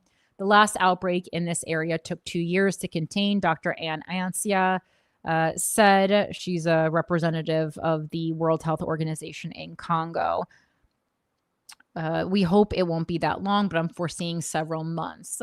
Dr. Ancia's comments followed a news conference by Congo's health minister, Dr. Samuel Roger Kamba, at which he reported more than 135 suspected deaths and more than 540 suspected cases linked to the virus. Those numbers, he said, have been rising as health teams go into communities, inquire about the circumstances of recent deaths and illnesses, and trace contacts. Tedros Adhanom Ghebreyesus, the Director General of the WHO, said at a meeting of the organization in Geneva that he was deeply concerned about the scale and speed of the outbreak. Laboratory testing has confirmed 32 cases so far, according to Dr. Kamba. Experts have expressed alarm that the virus, a relatively rare species called Bundybugoya, appears to have been spreading unchecked for several weeks in an area where contact tracing is likely to be very difficult. Dr. Kamba said that awareness of the virus had been delayed by a misunderstanding. Some people, he said, initially did not take protective precautions when burying the dead. That's so sad. Allowing the virus to spread. The initial hesitation over reporting cases has abated since this weekend's official declaration of a virus outbreak, he said. Dr. Kamba emphasized that the country had been able to contain 15 previous outbreaks of Ebola without vaccines or treatments, suggesting that public health measures could suffice to contain this latest one. At the time, he said, the outbreak is a matter of international concern. The virus knows no border and knows no race and knows no tribe, he said. A model of the outbreak published on Monday by the MRC Center for Global Infectious Disease Analysis at Imperial College in London found that the current number of cases could be well over 1,000. Our analyses suggest that the true number of cases may be substantially higher than those confirmed to date. That's Dr. Ann Corey, an associate professor in infectious disease modeling. Dr. Ann Sia, who said that the WHO officials had been in Bunia since Sunday, and that while medical equipment, disinfectant, and protective gear had arrived, it was not enough. We need more people, more hands on the ground, she said. Moving equipment to the region became more difficult after rebels took over the city of Goma, home to the region's main airport. Dr. Tedros said the deaths of healthcare workers and the absence of vaccines or therapeutics to treat the Bundibugyo species raised fears that the outbreak would spread further. Cases have already been reported in urban areas, including in Kampala, the capital of Uganda, and in Goma. The WHO supplies that were flown in Sunday. Oh, I wonder if Zoran's going to do anything about this because he's from Uganda, right? He was born in Uganda, I believe, right? Not that not a municipal issue, but the WHO supplies that were flown in since Sunday included diagnostic kits capable of identifying the Bundibugyo species. Dr. Ancia told reporters at a briefing on Tuesday. Additional laboratory equipment is expected this week, she said. Health officials have not yet identified a so-called patient zero marking the start of the outbreak. A technical advisory group met in Geneva on Tuesday to weigh which vaccines would be prioritized for clinical trials. But experts say that relying on a potential vaccine will not be enough and that containment measures are key. At this point, it's a really a race against time, said Alessandro Vespignani of the Center for Advanced Epidemic Analytics and Predictive Modeling Technology in the United States, known as Epistorm. Every day is important. There is not yet enough data to assess the outbreak's spread. This is a stage of fog of war, he said. In a few days, we'll hopefully understand better. A U.S. Centers for Disease Control and Prevention order issued on Monday allows the United States to bar foreigners from entering the country if they have been in the Democratic Republic of Congo, Uganda, or South Sudan in the previous 21 days. On Tuesday, the State Department said it strongly urges Americans not to travel to those countries and to reconsider travel to Rwanda. President Felix Tshisekedi of Congo urged citizens to remain calm and to follow containment measures to curb the spread of the disease. But several countries in the region, including neighboring Rwanda, have started screening travelers or tightening border controls. The Africa Centers for Disease Control and Prevention on Tuesday criticized the use of broad travel restrictions as a primary public health tool. I mean, yeah, but like, remember COVID? We should have put those travel restrictions on earlier. Global health, but yeah, I agree, not primary, but part of it, secondary. Global health security cannot succeed if countries are penalized for transparency during outbreaks. Dr. Jean Kaseya, the head of the organization, said on social media. One of those infected in the outbreak is Dr. Peter Stafford, an American medical missionary who was exposed to the virus while working at a hospital in Ituri province. He was evacuated for special treatment. Surge, an international Christian mission organization where he works, said on Tuesday. A spokeswoman for German federal health authorities said on Tuesday that Germany was preparing to receive and treat a U.S. citizen who contracted Ebola in the Congo after the United States requested assistance, but she did not provide more details. 2 other physicians working in the Democratic Republic of Congo with the same organization as Dr. Stafford, his wife, Dr. Rebecca Stafford, and Dr. Patrick La Rochelle, may have been exposed to the virus. All 3 doctors have been quarantining. Peter La Rochelle, Dr. La Rochelle's father, said in a phone interview on Tuesday that he had spoke with his son that morning and that he, along with Dr. Stafford's wife and 4 children, were asymptomatic. Still, the father said, "We are losing sleep." So again, just another, possibly global crisis that we want to speak on. Now, to heal the could be worse, I'm going to do a could be better, because I'm a fun girl. I research femicide every single week, and Romania is actually doing some good work recently, and so I wanted to give them a shout out because you guys know I fucking love Romania. And so this is from RomaniaInsider.com. I really had to dig for this because I found out this had happened, and then I was like, I really had to dig to find a Romanian news article. But we found RomaniaInsider.com, and it is in English because that's the problem. A lot of times I find it's in Romanian. Is the translation really correct? I don't know. So the bill laying out measures to combat femicide, which is what they did, because so the title is in Romanian, but it's like basically says like law against. Oh, no, it's not in Romanian. Just the Romanian president's name was Romanian. Hilarious. Law against femicide promulgated by Romanian President Nicusar Dan. So what the hell does...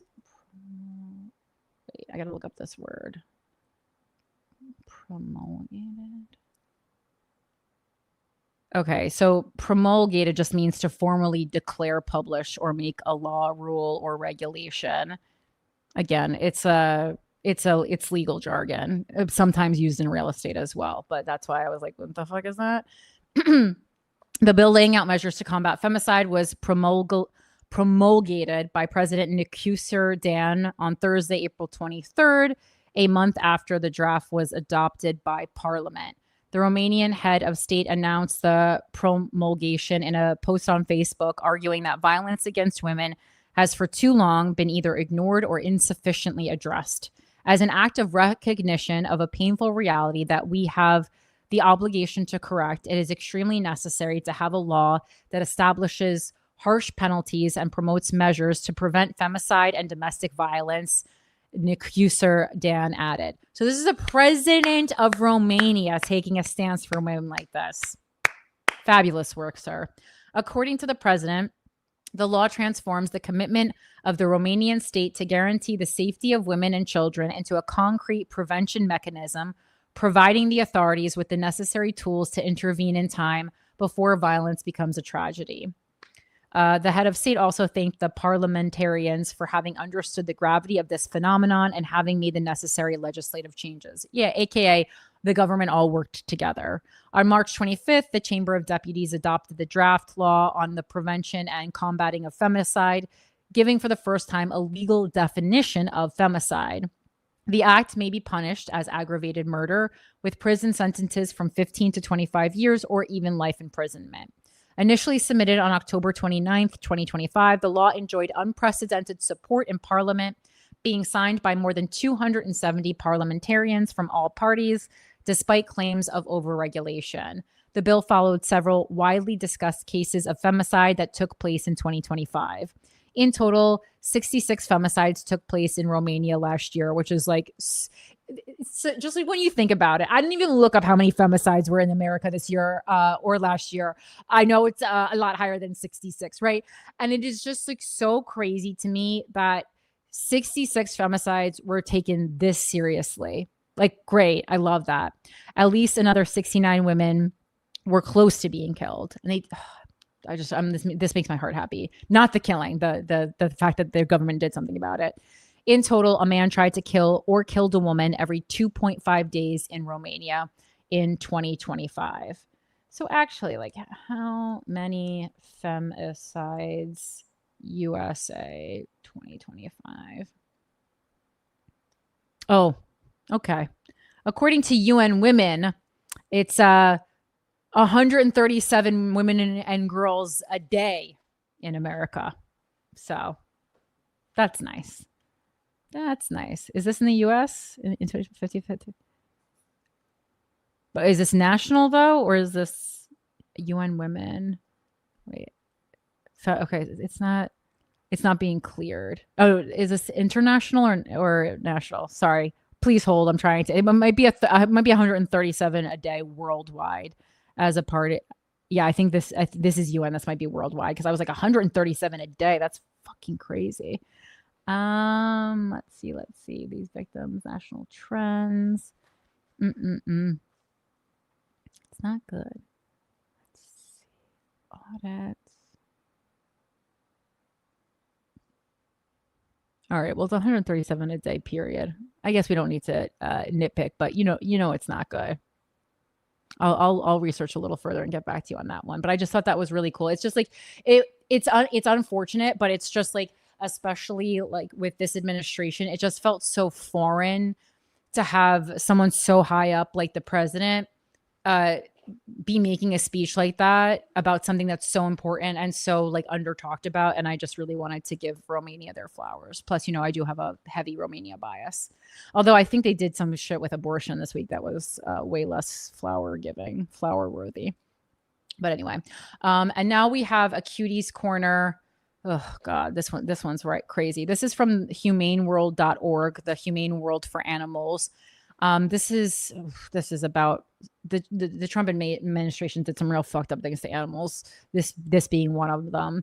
So this says Trump administration lifts ban on cyanide bombs that kill animals. And this was from May 15th by Kitty Block and Sarah Amundsen. In a recent memorandum of understanding, the Trump administration set the stage for the federal government's renewed use of the M44 cyanide bomb on lands managed by the Bureau of Land Management. This action, carried out discreetly and quietly, was outrageous to those of us who know what this diabolical device does to animals. The M44 is an ultra-deadly spring-loaded cylinder trap that uses a scented bait attractant to entice its victim to bite or tug at its head. Once triggered, the M44 shoots a pellet of sodium cyanide into the animal's mouth, causing terror, pain, distress, suffering, injury, and death. Tell me more. Perhaps more than any other killing device, the M44 epitomizes the utter callousness and cruelty of the federal government's predator control activities, and its use is not merely beyond the pale, it is intolerable. Over the years, as a weapon of choice for the U.S. Department of Agriculture's Wildlife Services Division, the M44 has killed tens of thousands of wild animals. Although its primary targets are coyotes and foxes. No, foxes are so cute. Coyotes I like too, but they are attack dogs a lot. The M44 also kills animals it is not intended to harm, including people's pets. And it has poisoned or killed endangered wildlife species, including wolves, grizzly bears, and California condors. That's not all. The M44 is a clear and present danger to people, too, given its indiscriminate nature. Those pushing for increased use of the M44 have long benefited from the fact that our public policy discussions of killing methods for wildlife are notoriously underdeveloped in comparison with the animal welfare conversations that occur regarding animals in laboratories, animals used for food, and companion animals. Progress reversed and animal welfare and public safety compromised. While the Biden administration's record on wildlife issues was weak in many ways, it did get this one right. In 2023, it discontinued the use of the M44 on the more than 245,000 million acres of land administered by the BLM. The prohibition arose from anticipated bans or use limitations in a handful of states, including California, Idaho, Oregon, and Washington, as well as a 2017 incident in which an Idaho boy was injured and his pet dog killed after the accidental triggering of an M44 on public land near their home. That's so sad. For close to a decade, we've seen real momentum in the campaign to eliminate the use of the M44. Now that progress is being reversed by the Trump administration with its April 2026 memorandum of understanding between the BLM and the USDA. While the MOU doesn't explicitly authorize or expand the M44's use, it does identify restricted use pesticides including the M44, as tools that can be considered for use under existing laws and statutes, with the BLM evaluating proposals on a case-by-case basis. Just a few weeks after the MOU's release, language in the report that accompanied the FY 2027 USDA appropriations bill directed the agency to fully integrate the M44 into its wildlife damage management strategy.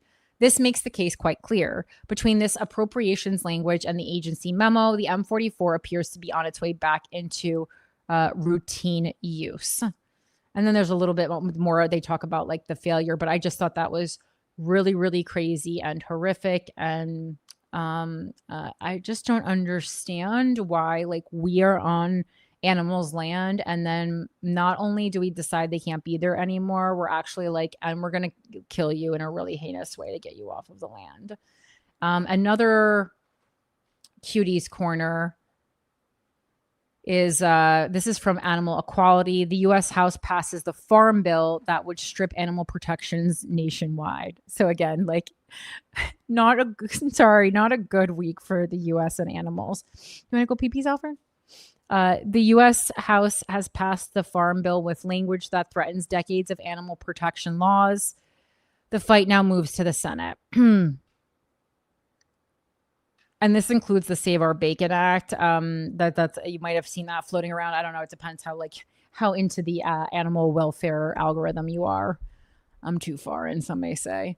So how the Farm Bill threatens animal protection laws. The Farm Bill contains the Save Our Bacon Act, which would nullify state laws protecting farmed animals from extreme confinement. Pregnant pigs would be forced back into cages so small they cannot turn around. And like, keep in mind, these are all from animal websites. So like the language is extra inflammatory, but also true. So small they cannot turn around or take more than a step forward or backward. Newborn calves would live chained behind metal bars to prevent them from moving and keep their flesh lean for veal. If you're still eating veal, you're crazy.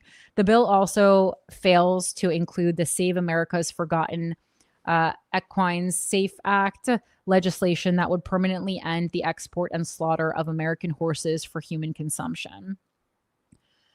Bipartisan amendments to protect animals were blocked. During debate, bipartisan amendments were introduced to remove the harmful provisions and add horse protections. A bipartisan amendment led by Representatives Luna and Costa would have struck the Save Our Bacon Act language entirely. The Rules Committee blocked it from receiving a floor vote. The SAFE Act was also blocked before it could be voted on. And if you're interested in learning more about it, you could use that that tool that Alyssa sent us in that her friend made at the beginning of the show that I'll link. The Senate can still protect animals from the Farm Bill. The bill now moves to the U.S. Senate, where lawmakers have the power to remove harmful provisions and add stronger protections for animals. Early public pressure can shape what the Senate includes and what it strips out. And if you are interested in engaging with this, oof, my God, these are the foie gras and the veal is so fucking crazy to me. So how you can help protect animals from the Farm Bill, you're going to want to contact your U.S. senators. You can use the Capitol switchboard at 202-224-3121 to oppose the Farm Bill. And obviously talking about this and just sharing any information about it, like, that is great. That is a great way. Sharing information is, I mean, that's just like the core of everything I'm into. And then people feel free to make your decisions or decide if you want to care or not care. But I think like sharing information is absolutely step one. All right. And now we'll get into Girl and we'll do a couple stories from here before we wrap up the show. Let's see. So a follow-up from last week, one of the main things that I was interested in was that OpenAI case with Sam Altman versus Elon Musk. Elon Musk lost, and he lost big, and he lost fast. I mean, it's villain against villain, so really no, we're all losers here, but it just made me laugh because it was like he lost like real fast. You're so handsome, Alfred. So this is from CNBC.com. Musk slams Altman trial verdict as a technicality, vows to appeal. This is by Jeffrey Kopp. And all right. So a federal jury in Oakland, California on Monday said Elon Musk waited too long to sue OpenAI and its CEO, Sam Altman, over claims they allegedly violated an agreement to run their artificial intelligence venture strictly as a charitable nonprofit. And we did talk about this a lot this week. Last week. So I think I'm just going to go over the key points really. So a jury in Oakland, California ruled against Elon Musk in his dramatic court battle with Sam Altman and OpenAI. Musk said in a post on X that the decision against him was a calendar technicality and he would appeal, which is interesting because, again, calendar technicality certainly worked against Mackenzie Shirilla. Musk had sued Altman, as we know, and OpenAI in 2024, alleging they violated a promise to keep the AI company a nonprofit. And the jury found that Musk's claims were filed outside of the statute of limitations. And so the first paragraph goes over everything. A statute of limitations is very real. And you kind of also wonder, why did you wait so long, buddy? I guess you were too busy rigging the election, which we'll talk about later. Did you guys see the Ashley St. Clair? I mean, literally hell hath no fury like a woman scorned. So Ashley St. Clair is, the baby mama to one of Elon's 57 million children, both robot and human. And she used to be a Republican influencer basically, and now she's really changed her ways and she is gone ham on social media. But as a lot of people pointed out, it's well, how can we trust her now? I brought up that point a couple weeks ago on the show. There's a lot of people online who are I used to be MAGA or I used to be KKK, and although I am very pro having a change of heart and I would welcome these people to the progressives or the leftists or the Democratic Party, and I truly mean that. I don't know that I'm going to trust everything they got to say, I don't know. Seems like they're easily swayed is what I will say about that. So the court did not, and in this trial, the court did not even address whether Musk's claims of breach of charitable trust were valid, but instead only that they fell outside of a 3-year statute of limitations. And Musk and his attorney said that they would appeal the verdict to the Ninth Circuit U.S. Court of Appeals. The end of the trial marked a loss for Musk in an early battle between two tech billionaires who were once close friends. Should I write a coming of age movie about that? Pin it. That'll be my Oh Mary, that'll be my Oh Mary. Also guys, I saw a lot of theater this week. If you saw Oh Mary, can you email me your thoughts on it? Because again, I don't love shitting on other people's stuff. I liked it, but I thought I was walking into Hamilton 2, a work of brilliance. And I'm it's just kind of a campy fun 80-minute romp. That's an amazing character piece for whoever gets to play the role of Mary Todd Lincoln. But it's a little bit one-notey. It's one big gay joke. And I know it's written by a queer person, but it felt damn near homophobic. I was okay, so what if Abraham Lincoln was gay? Okay, I'm sure a lot of people were gay who were presidents. I don't know. Just send me thoughts on this. I really try not to be a contrarian. I understand I didn't like The Substance. I didn't like Marty Supreme. I didn't think Sinners was as good as everyone said it was, but the producer is holding his head right now because we kind of just had this discussion about how you really can't you can't publicly say that you didn't like Sinners or Oh Mary, but and again, I'm not saying I didn't like them. Well, I actually really didn't like Sinners. I thought it was not horror. I was laughing because I thought it was supposed to be a joke, and then I was I don't actually think it's supposed to be. Was that supposed to be humorous? AJ, he's not. He's refusing to comment. This is the fear that we've struck into people. They refuse to comment. I don't know. Well, the conversation around Sinners, I think, was important. Is that Black people are often left out of horror, and I think that is an extremely important conversation to have. Women's voices are rarely heard in horror as well, so I think that's a great conversation to have. But that doesn't. I don't think that means that you just have to like Sinners. Anyway, all right, cancel me now. I waited a long time to say. I waited a long time to say that, but I do feel a weight lifted. But yeah, I mean, Oh Mary again. I was I liked it. I enjoyed it. I laughed, but it's being talked about it is brilliant. And then also then just seeing Rocky Horror tonight, which actually is something that I think is brilliant. And it has stood the test of time in its brilliance and like truly affected like groups of people in a way. But again, this is a show about, I want to hear your thoughts. So thoughts on Sinners, thoughts on Convince Me Marty Supreme was good. That piece of trash. Without a Country Podcast at gmail.com. All right. I also want to talk about the San Diego mosque shootings. Because I think the title that the New York Times decided to give to their article on this is very fitting for Without a Country, right? It says the San Diego mosque shootings were a crime made for and by the internet.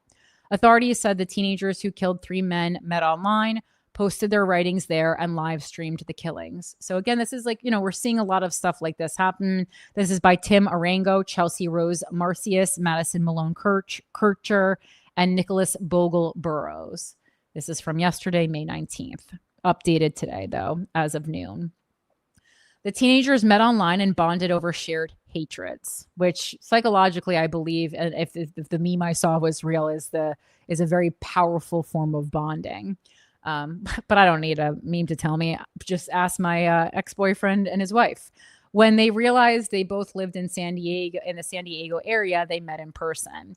And when they decided to kill, they apparently live streamed themselves. A video that they appear to have recorded shows them dressed in camouflage, tactical gear, affixed with a white supremacist symbol as they approached a mosque on Monday and opened fire, killing 3 people. San Diego police and the Federal Bureau of Investigation said on Tuesday that the teenagers had been radicalized online, a common theme for many people, and that one of them had access to an arsenal of weapons at home. Again, a common theme. Radicalization plus access to weapons equals people are gonna fucking die, and many times they're gonna die at a school or at a place of worship. After the attack at the Islamic Center of San Diego, investigators discovered a document that laid out their bigoted worldview. Mark Remley, the special agent in charge of the FBI's San Diego field office, said at a news conference. Mr. Remley said that in the car in which the teenagers were found dead, investigators discovered writings and various ideologies outlining religious and racial beliefs of how the world they envisioned should look. These subjects did not discriminate on who they hated. The attack, seems like they did a little bit if they're going to a mosque, or was that just their first stop? The attack was yet another example of how the combination of alienated young men with access to guns and hateful online community that welcomes them can lead to a spasm of real world violence. While the police in San Diego, and this is also a really interesting comparison story to what women do when they feel isolated. Okay. So when women feel isolated, they become the Mangionistas and they wait outside Luigi Mangione's courtroom. Not amazing use of time, but not harming anyone. I think we can pretty much agree. Maybe, you know what? Actually, in true woman form, I'm going to argue only harming themselves because it's a fucking waste of your time and that guy's never going to do anything for you. So that is that actually is, that's like I'm making this connection now. That's the most female thing you can do. Women, when they feel lonely, only harm themselves.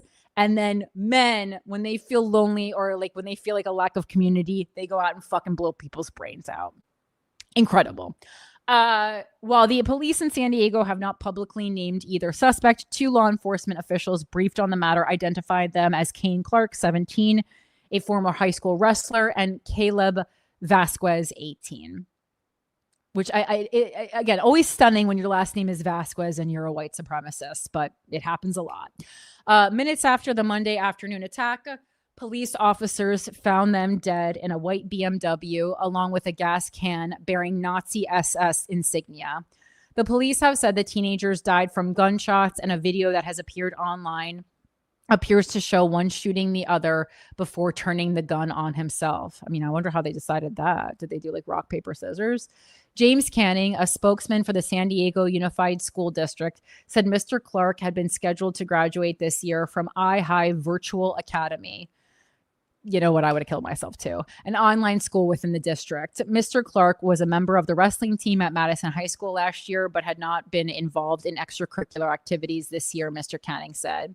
Well, he was involved in one. He said that Mr. Clark had not had any disciplinary infractions since elementary school. The San Diego police had been searching for the teenagers for 2 hours before the shooting, scouring California's second largest city after Mr. Clark's mother called the police and said her son was missing and possibly suicidal. So much worse than that. She also said she couldn't find several of her guns, that her car was missing, and that her son was probably with a friend. It's a lot of information.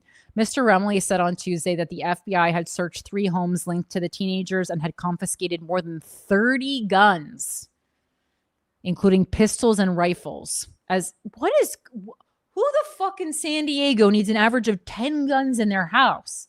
First of all, I'm thinking of the house I grew up in. I wouldn't even, is there an extra bedroom just for guns? Who has that much storage space? Impressive, really. Or you mean, let's guess they could be in a shed in the back or something? As well as ammunition and tactical gear. They even discovered a crossbow at one of the homes. Oh my God, if you have a crossbow, you're fucking crazy. Mr. Remley said the weapons were registered to the parents of one of the suspects.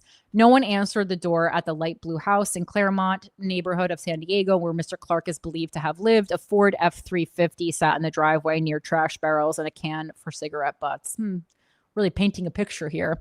Efforts to reach relatives and associates of Mr. Vasquez were who are associates? What, other people on his Discord of Mr. Vasquez were unsuccessful Tuesday. A man who answered the door at the family's duplex in a cul-de-sac in a quiet neighborhood said he would not speak with a reporter. Neighbors said they had seen detectives and police officers at the home overnight and on Tuesday morning. 2 of Mr. Clark's former wrestling teammates described him on Tuesday as awkward and someone they did not get to know well. Yale Cruz, a 17-year-old senior at Madison High School, said Mr. Clark had taken online classes and that their conversations were often about video games. Surprise. At school on Tuesday, Mr. Cruz said his classmates were in disbelief. And sorry, I know I don't want to slander the video game community. I get it. Video games are fun. At school on Tuesday, Mr. Cruz said his classmates were in disbelief. He said teachers did not directly address the situation, but offered support for those who needed it. In the hours after the shooting, a 75-page document began circulating online that appeared to have been written by Mr. Vasquez and Mr. Clark and is similar to what Remley, the FBI agent, described at the news conference on Tuesday afternoon. Now, I wonder, as AI progresses, will mass shooters be doing their manifestos on ChatGPT? What do you think? We're asking AJ, the producer. What do you think? You think? Definitely. I mean, I don't want to make you do it, but I am now tempted. I don't want to be on a list, but I am tempted to ask Claude to write a manifesto for me. Actually, I think Claude wouldn't, but ChatGPT might. Claude has a lot more ethics, I've noticed. That's why I switched to it when they were like, when ChatGPT was harvesting our data, I changed to Claude for my AI needs. Because again, I mean, I put that big video up this week about AI art, and I meant every word of it. But you know, as I clarified in my Instagram stories and stuff, it still does not make me anti-AI. But for art production, 100%. The fact that the Puerto Rico song is like a Robot Man app, like makes my skin crawl. Sorry, I thought you were gonna add something else. No. ChatGPT has a memory. Oh yeah, Claude doesn't have a memory in the same way. Is there an ethical reason for that? No, it's like to be more anonymous and not know everything and remember everything. Right. You know, I have a manifesto. I might always remember that. Right. So you gotta convince Claude to write you a manifesto because Claude doesn't have a memory. All right. So all right. The document. Back to the article, the 75-page document was shared on a web forum that is notorious for circulating hateful content. It can. I need access to more of these things. I need to be more on the cutting edge of where the hateful content is, so I can better do my research. It contains images of Nazi and neo-Nazi symbols, including the one the shooters wore, and describes how the young men were inspired by a man who killed 51 people at 2 mosques in Christchurch, New Zealand, in 2019. They also cited as inspiration a shooter who carried out a racist massacre at a supermarket in Buffalo, New York in 2022. We all remember that one, I think. That was highly discussed. I think we discussed it on here. Yeah, we definitely did. I remember. One of the sections lays out an expansive list of hatreds attacking Jews, Muslims, gay people, and also includes racist and misogynistic passages. And again, I know this isn't the time to say I'm right, but this just again shows white supremacists always also hate Jews. So again, and again, just I would like, has anyone out there come across like a professional level paper or thesis that someone has written about why it is common in the Latino community to also be a white supremacist? This like really puzzles me. Well, can someone explain this to me? That's it. I don't, it's always so, and it's like really, really common. And also just when you look at the stats for voting, like so many Latino men voted for Donald Trump too. I don't get it. There's some I'm missing something. In a section purportedly written by Mr. Vasquez, he complained about being short, blaming his stature for his lack of success with women. Dude, let me tell you, I know a lot of crazy male comics. The craziest male comic I know, the one who might fucking lose it, it's definitely because he's short. Last name. Also looking like Vasquez. So I guess he could be from Spain, and so consider himself European, maybe, with the last name Vasquez. I'm trying to look into it. But again, it is like the Latino community is often siding with white supremacists. But this one specifically looks like the way their spelling of their last name is, it might be like he might be European. Okay, anyway. Just always is puzzling to me. The document lists mass killers, many of whom have been lionized in dark corners of the internet, and some who became notorious for streaming their massacres to the web as they committed them. As the document was surfacing online, so too was a video of the attack that appears to have been recorded by the two young perpetrators. The version of the footage analyzed by the New York Times was not the original copy. The recording shows a second phone where a video of the attack is playing. There is no audio, and at several points, the video cuts out, lags, or the users minimize the picture. However, several features visible in the video, including the make and model of the shooter's vehicle, the interior of the Islamic Center, and the streets outside it, indicate that it was likely filmed by the gunman.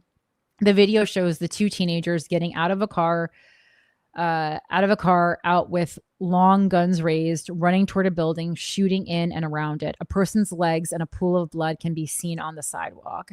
In all, 3 men were killed at the mosque. Amin Abdullah, a security guard the security guards always fucking get killed, and that pisses me. I know it's like strategically the move, but like that's just like, that fucking pisses me off extra for some reason. Amin Abdullah, a security guard at the Islamic Center, Mansour Kazia, manager of the mosque store, and Nader Awad. The video continues. Back in the car, the camera is pointed at the driver, who aims a handgun at the passenger and fires at least once. Seconds later, he turns the gun toward himself, pulls the trigger, and slumps onto the steering wheel. I mean, let's hope that was the plan, not a last-minute decision. All right. So that was a little Muslim feel-good story. Eye roll, obviously not. And now we'll do a little American Zionist feel-good story. Again, this New York Post article is very, very, very without a country coded. And I specifically chose New York Post for coverage of this story because, of course, they made the most ridiculous headline possible. So this says, sex therapist Dem candidate blasted over vile call to convert ICE facilities into camps for American Zionists with castration center. This is by Ryan King. New York Post stays New York Posting, right? So the top Democrat in a Southern Texas House race, sex therapist Maureen Galindo. And again, this is something that started my curiosity started when I just saw like a really short blip about this on one of the political Instagrams I follow, and I was like, I got probably knowing the leftist stuff I follow, it was probably hailing her as a hero for suggesting these internment camps. And like, I know the comment section, a lot of people were like, yeah, let's do it. So I had to go to the New York Post for this, but I wanted to go to Maureen's sex therapy website too. So she has Maureen Galindo for Congress. Maureen for USCongress.com is her political website. But I really wanted to find her sex website. I see her Psychology Today like bio. Oh, and her phone number's up there. That's pretty crazy. So wait, before we read this article, exalted sex therapy. Oh, sounds like some kind of fucking bullshit. No one is more judgmental about people in the sex industry than me, because I've fucking interviewed so many of them, and let me tell you, so many of these people are fucking quacks. Exalted, all right. Exalted Sex Therapy, Marriage and Family Therapist Associate, MA, LMFTA, verified by Psychology Today. She says, I'm Maureen, a sex therapist specializing in helping people navigate intimacy, reclaim self-agency, and increase pleasure in their lives. With a liberation-based approach, I provide get ready to laugh. I provide a non-judgmental space, unless you're a Zionist, for my clients to grow, and unless I disagree with any of your political beliefs, for my clients to grow in their awareness of what makes them feel safe and good. I help clients understand the connection between mind, body, and pleasure, so they become comfortable and confident in their needs and desires. Whether solo, dating, or committed, my services provide people with the tools and knowledge to feel empowered while not navigating the complexities of sex.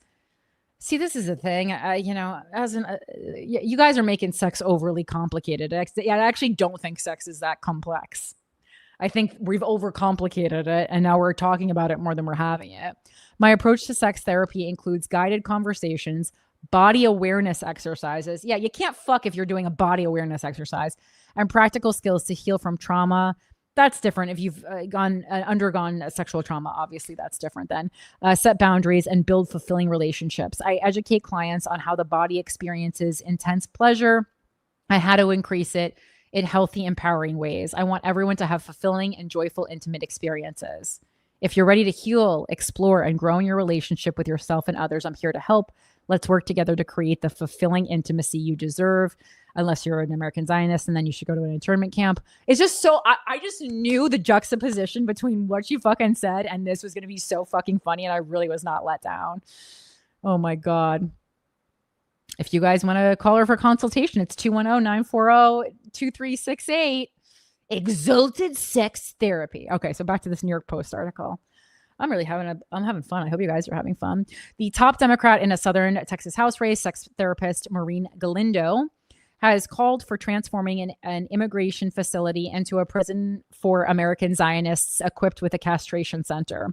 Galindo's campaign made a vile pledge that she will introduce legislation to that effect if she gets elected to Congress, after baselessly alleging her Dem runoff foe was, quote, being paid to put Jews and Mexicans in concentration camps via Zionist trafficking networks. Let's read that sentence again and really dissect it, okay? Okay, if she gets elected to Congress after baselessly alleging her Dem runoff foe, so the person she is running against, was, quote, being paid to put Jews and Mexicans in concentration camps via Zionist trafficking networks. Okay. I don't even know what all those things have to do with each other. How are Mexicans getting dragged into this? When Maureen gets into Congress, she'll write legislation so that all Zionism and support of Zionism is undoubtedly anti-Semitic, since it's Zionism harming the Semites, her campaign wrote on Instagram last week. Okay. She'll turn Carnes ICE detention center into a prison for American Zionists and former ICE officers for human trafficking. Oh, okay. So we're combining. I see. We're combining them. That's how the Mexicans got involved, because the ICE officers are staying. I thought the ICE was getting booted out, but the ICE is going to go in the cage, and then the people ICE put in the cage are going to come out of the cage, which I agree with that too. It will also be a castration processing center for pedophiles. Wow, this is talk about multitasking for pedophiles, which will probably which will probably be most of the Zionists. Okay, so this is interesting because it is not like uncommon to say things like Jews or like the Jewish elite are pedophiles, but now we're specifically saying only the Zionists are the pedophiles, which that's not a take I had really specifically heard before, but here we go. Always something new. And she has a, it's not a meme, but it's some art, let's say, perhaps. She has a picture with some text on it on her Instagram, Maureen for Congress, that says Johnny Garcia, that's her opponent, wants Jews and Mexicans in warehouses. All right. Does he? Johnny Garcia consistently endorses ICE operations. Johnny Garcia supports human trafficking and prison industries. Johnny Garcia was paid to campaign with Israeli ICE and prison industry money, which that could very well be true. I didn't look into Johnny Garcia. Johnny Garcia protects Zionist trafficking networks as Bexar County. I mean, if there was a week for Mike not to be here, I can't believe it's the week that we're talking about Zionist trafficking networks, which I'm sure he would have some kind of information on. Karnes Immigration and Customs Enforcement ICE Detention Center has long been subject to protest activity from the progressive left. Oddly, Galindo's campaign made the comments while trying to dispute primary foe Johnny Garcia's claims that he wants to put Jews in warehouses. Yet her remarks about dumping Zionists into an ICE facility sound a lot like putting Jews in warehouses. I mean, this is a real who's on first at this point. The standard that Democrats rightly apply to right-wing anti-Semites must apply equally to left-wing Jew haters. I would say that anything that is hatred against any group should be handled seriously. The watchdog group Stop Anti-Semitism said in a statement, Democratic leaders must clearly publicly denounce these bigots infecting their party without hedging. Yeah, I think I think what we need to clarify the definition of Zionism, as we did like a 20-minute talk about this last week, but like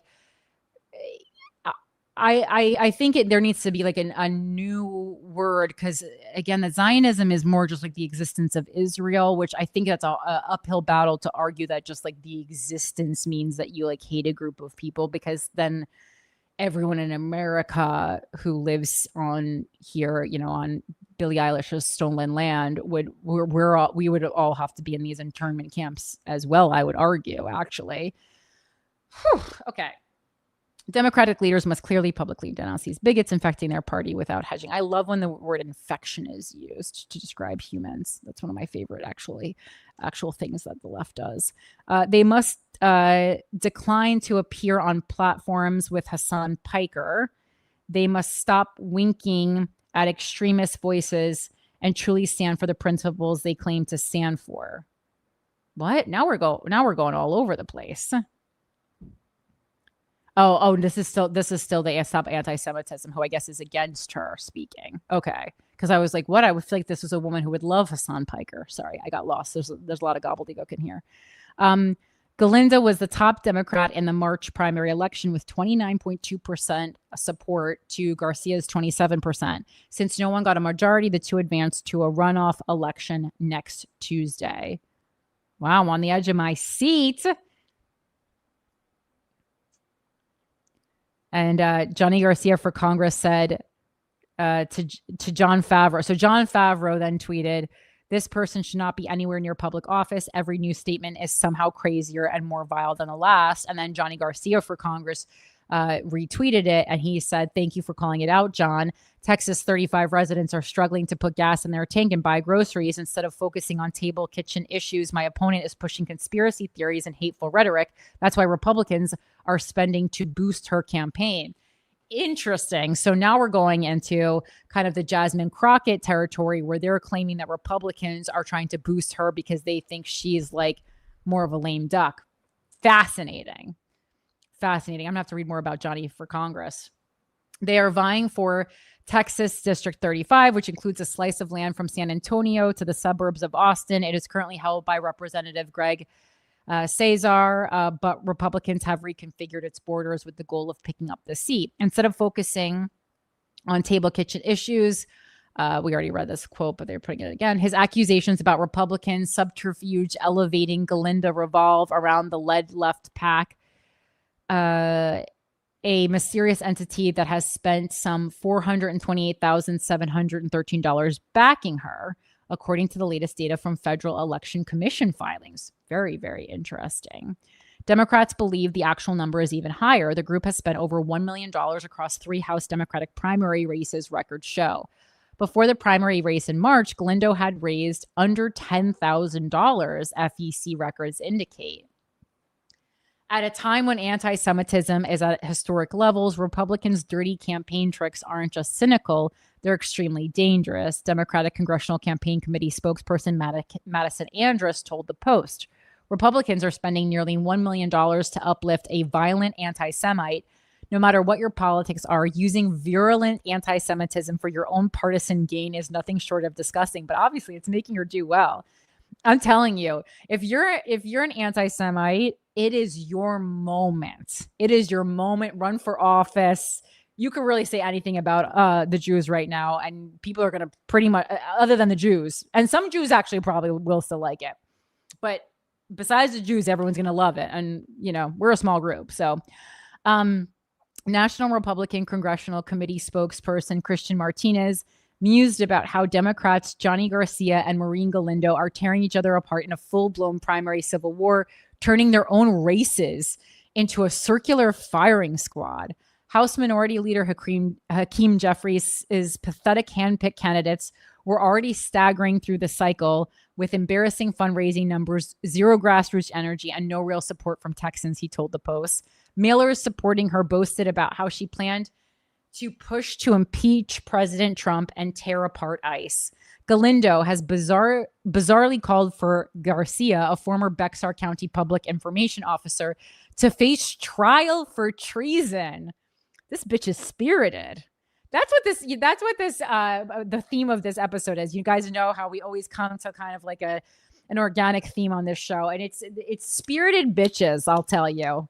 Mackenzie Shirilla, the Mangianistas, and Maureen Galindo. Say what you want about them. They're all spirited.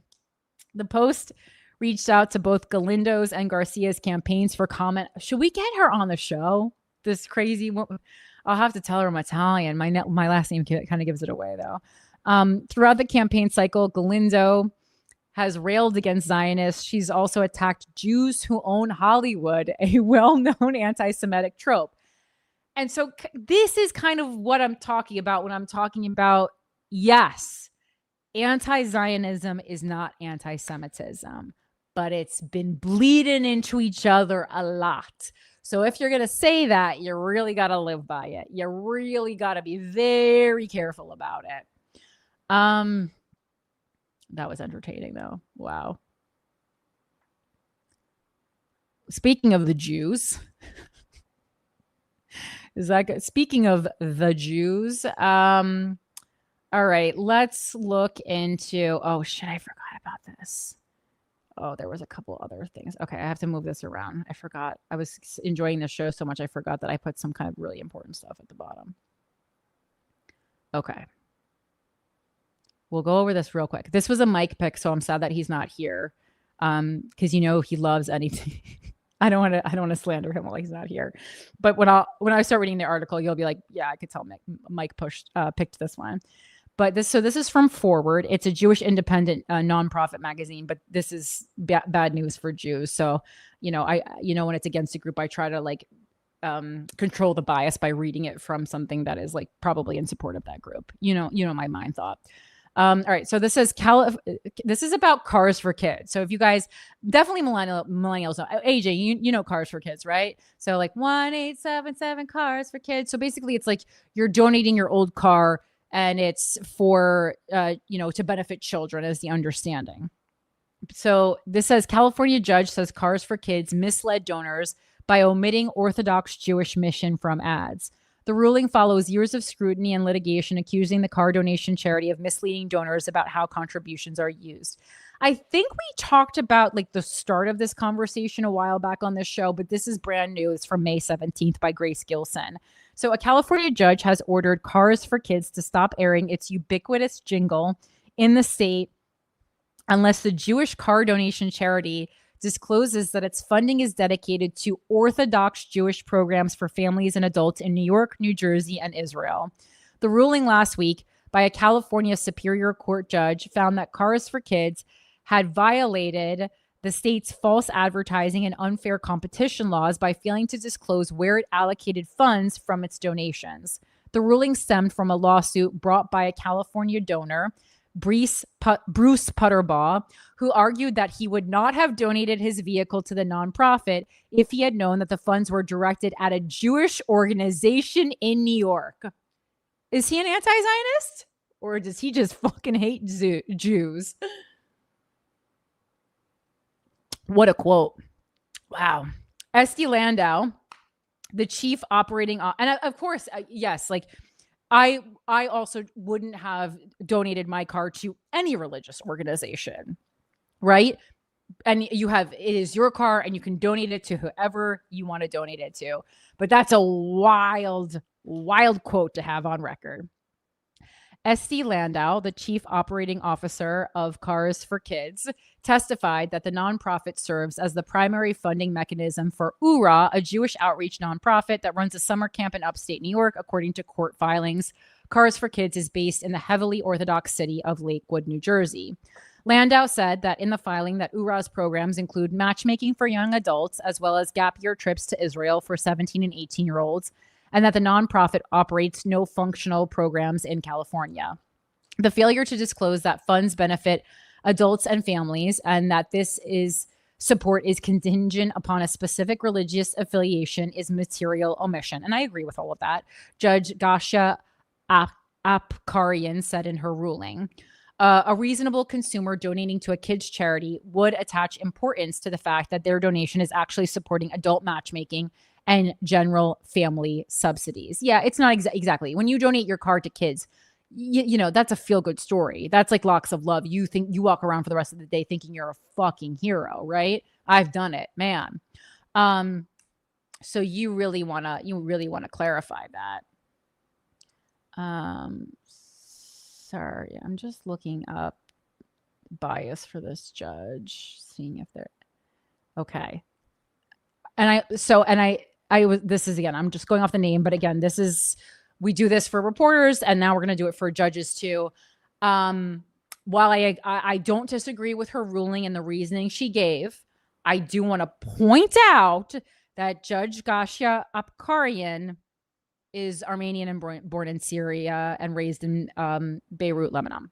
Okay. I just do think that, and she's a descendant of survivors of the Armenian genocide who were a part of the global Armenian diaspora.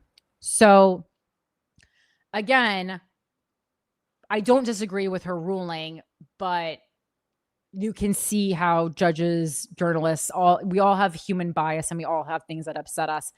And this makes sense. What is that? This is a mascot of URA. Okay, so AJ just pulled up, you'll see it on your screen. It looks, I thought he typed into a ChatGPT, please make the most anti-Semitic picture you can make and show it to the host of the show that you're producing right now. But apparently sometimes we just don't help ourselves. I gotta be honest. This is apparently this dancing $5 bill is the mascot of URA, which is the Jewish organization. Is this a joke? Where did you find this? What's your source? You talked about it. Oh, he produces shows for the Boys Hate Network of USA as well, aka Gas Digital. But no, but I'm saying so this is not Gas Digital, so we need to cite our sources. So So you should be able to find this then on the URA site if this is true. URA, yeah, but when you just, so it's the 5-ish. Is this really? So wait, URA Jewish organization website. So if it's on their actual website, I'll believe it. This is fucking crazy. So it's on URA videos. Why is it a dancing $5 bill? This is crazy. So I'm on the URA website.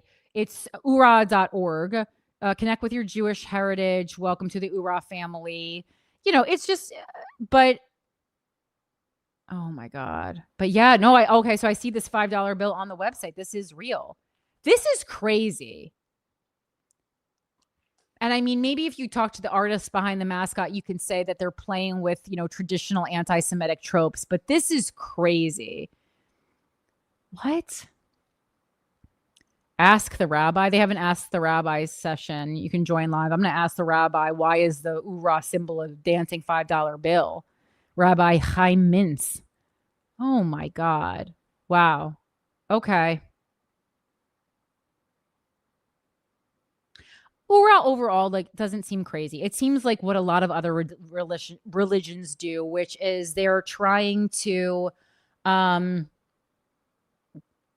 get people to reconnect with their Jewish heritage. You know, there are so few Jews already that they want to make sure that people who are born Jewish really connect with their Jewish background. And, you know, having a dancing $5 bill isn't exactly helping to it. That's so crazy. Oh my God. So support URA, a leading Kiruv organization in its mission to bring Jewish families closer to their heritage. So again, I don't think there's anything innately wrong with that, but the $5 bill is fucking crazy. All right, going back to this article. So Cars for Kids was given 30 days to stop airing ads that do not disclose its religious affiliation, the location of its beneficiaries, or the beneficiaries' ages. In a statement to the Jewish Telegraphic Agency, Cars for Kids denounced the decision and said it planned to appeal. We believe this decision is deeply flawed, ignores the facts, and misapplies the law, said Wendy Kerman, the organization's communications director. It's well known that we are a Jewish organization, and our website makes it abundantly clear. The organization's website includes this line: Cards for Kids is a registered nonprofit Jewish organization who, together with URA, our sister charity, help thousands of children develop into productive members of the community. I mean, I agree with her on that. It's like if you disclosed it in the way that you legally just needed to disclose it, and someone didn't look into it further and was just, you know, dazzled by the jingle, then I guess that's kind of on them. Like if you're going to make a donation that's as huge as your car, you should probably be doing a little bit more looking into. So carsforkids.org, donate your car today. And I'm on it. I will. The guy in the middle looks Jewish because he looks like he can't play sports. See, I'm adding to anti-Semitism. Let's see. So yeah, very clearly, and it's not even that small, very clearly on a not even big landing page, it says Cars for Kids is a registered 501c3 Jewish charity organization, and it has their EIN number right there. And like, let's see if you went to like FAQ. Okay, FAQ is more about just cars. So it says here, it says who we help right here. So it says who we help. We empower our kids to be great. Cars for Kids provides the foundation kids need for successful, happy, and meaningful lives. But then right below that, and it's really big, it says we're a national Jewish nonprofit providing mentorship, educational support, and nurturing year-round environments together with our sister charity, URA. And so, and URA is linked. So again, like this website, I feel like is pretty clear on what it is, but the commercial, I would agree. I mean, I haven't watched it recently, but I remember it from childhood, and I would have remembered, just as a Jew, things that are Jewish stand out to me. And so it's not that I don't remember anything about him being Jewish. All right. The California lawsuit was not the first time that Cars for Kids has faced allegations of false advertising. In 2009, Pennsylvania and Oregon fined the organization for deceptive advertising accusing the nonprofit of obscuring that most of the money it raises goes to Orthodox outreach rather than needy children. And in 2017, the Minnesota Attorney General said she was concerned and troubled by the organization's practices after finding that only 1% of its funding went to children in the state. The California ruling is separate from a federal class action lawsuit filed in Northern California last year, accusing Cars for Kids and URA of deceptive fundraising practices. Not a good look for the people. In 2023, Cars for Kids founder Eliyahu Mintz, who is also the CEO of URA, filed a lawsuit challenging New York State's concealed carry law, alleging that it left children vulnerable to anti-Semitic attacks. That lawsuit is ongoing. This is what an article. We are just uncovering so much together on this show today, folks. Really, really complex episode. All right. Also, yeah, the Trump IRS settlement, not the most interesting to go over, but the most important thing you need to know about this, the DOJ settlement, is that it blocks future tax examination of Donald Trump, his sons, and the company. So this is from abc45.com.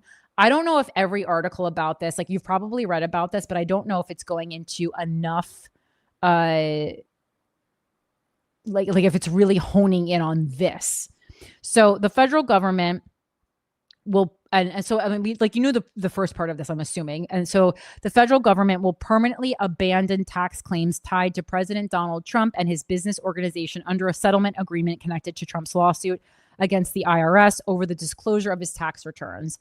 A one-page settlement document posted yesterday on the Department of Justice website states that the United States is, quote, forever barred and precluded from examining or prosecuting current tax matters involving Trump, his sons, and the Trump organization. The agreement is part of Trump's $10 billion legal fight against the IRS, stemming from the public release of his tax records. In a separate settlement document released Monday, the federal government agreed to issue Trump a formal apology related to the leak. The agreement specifies that Trump will not receive financial compensation or damages. The developments come as the Trump administration unveiled a new $1.776 billion program called the Anti-Weaponization Fund, which administration officials say is intended to compensate individuals who believe they were unfairly targeted by politically motivated investigations or prosecutions, which is so funny because that's going to him and all his friends. Obviously, acting attorney, I mean, it should just be called the Anti-Weaponization Fund should be called the Vendetta Fund, the Retribution Fund, the Retaliation Fund. Acting Attorney General Todd Blanche described the initiative as a lawful process for victims of lawfare and weaponization to be heard and seek redress, including people who believe they were improperly investigated by the Justice Department during the Biden administration. Democrats and government ethics watchdogs criticized the fund, calling it unconstitutional and accusing the administration of rewarding political allies. The settlement documents were published on the Justice Department's website. All right, so that was wild. Then, there's only not a lot of articles covered this. Like, this was like more of an online story, this Ashley St. Clair Elon Musk thing, but I think it is important to point out, to at least like put a pin in this for, you know, and hopefully we get more information on it maybe in a future administration, right? But this is from Yahoo News. Ashley St. Clair claims Elon Musk told her he used satellites to influence the 2024 election. A former conservative political influencer, Ashley St. Clair, claims that Elon Musk spoke about using his Starlink satellite system.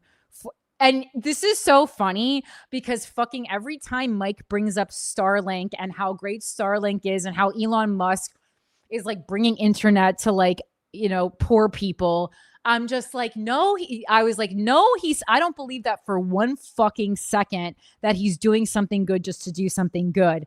And man, if this is true, doesn't this give us a little bit more fucking information? Because I was like, there's just no way Elon Musk in his free time was like, you know who needs internet? People who are poor and hurting. Like, he's never helps those people.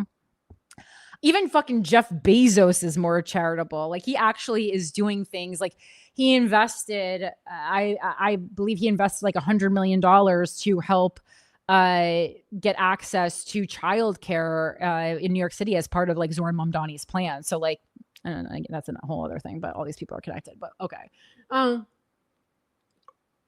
right.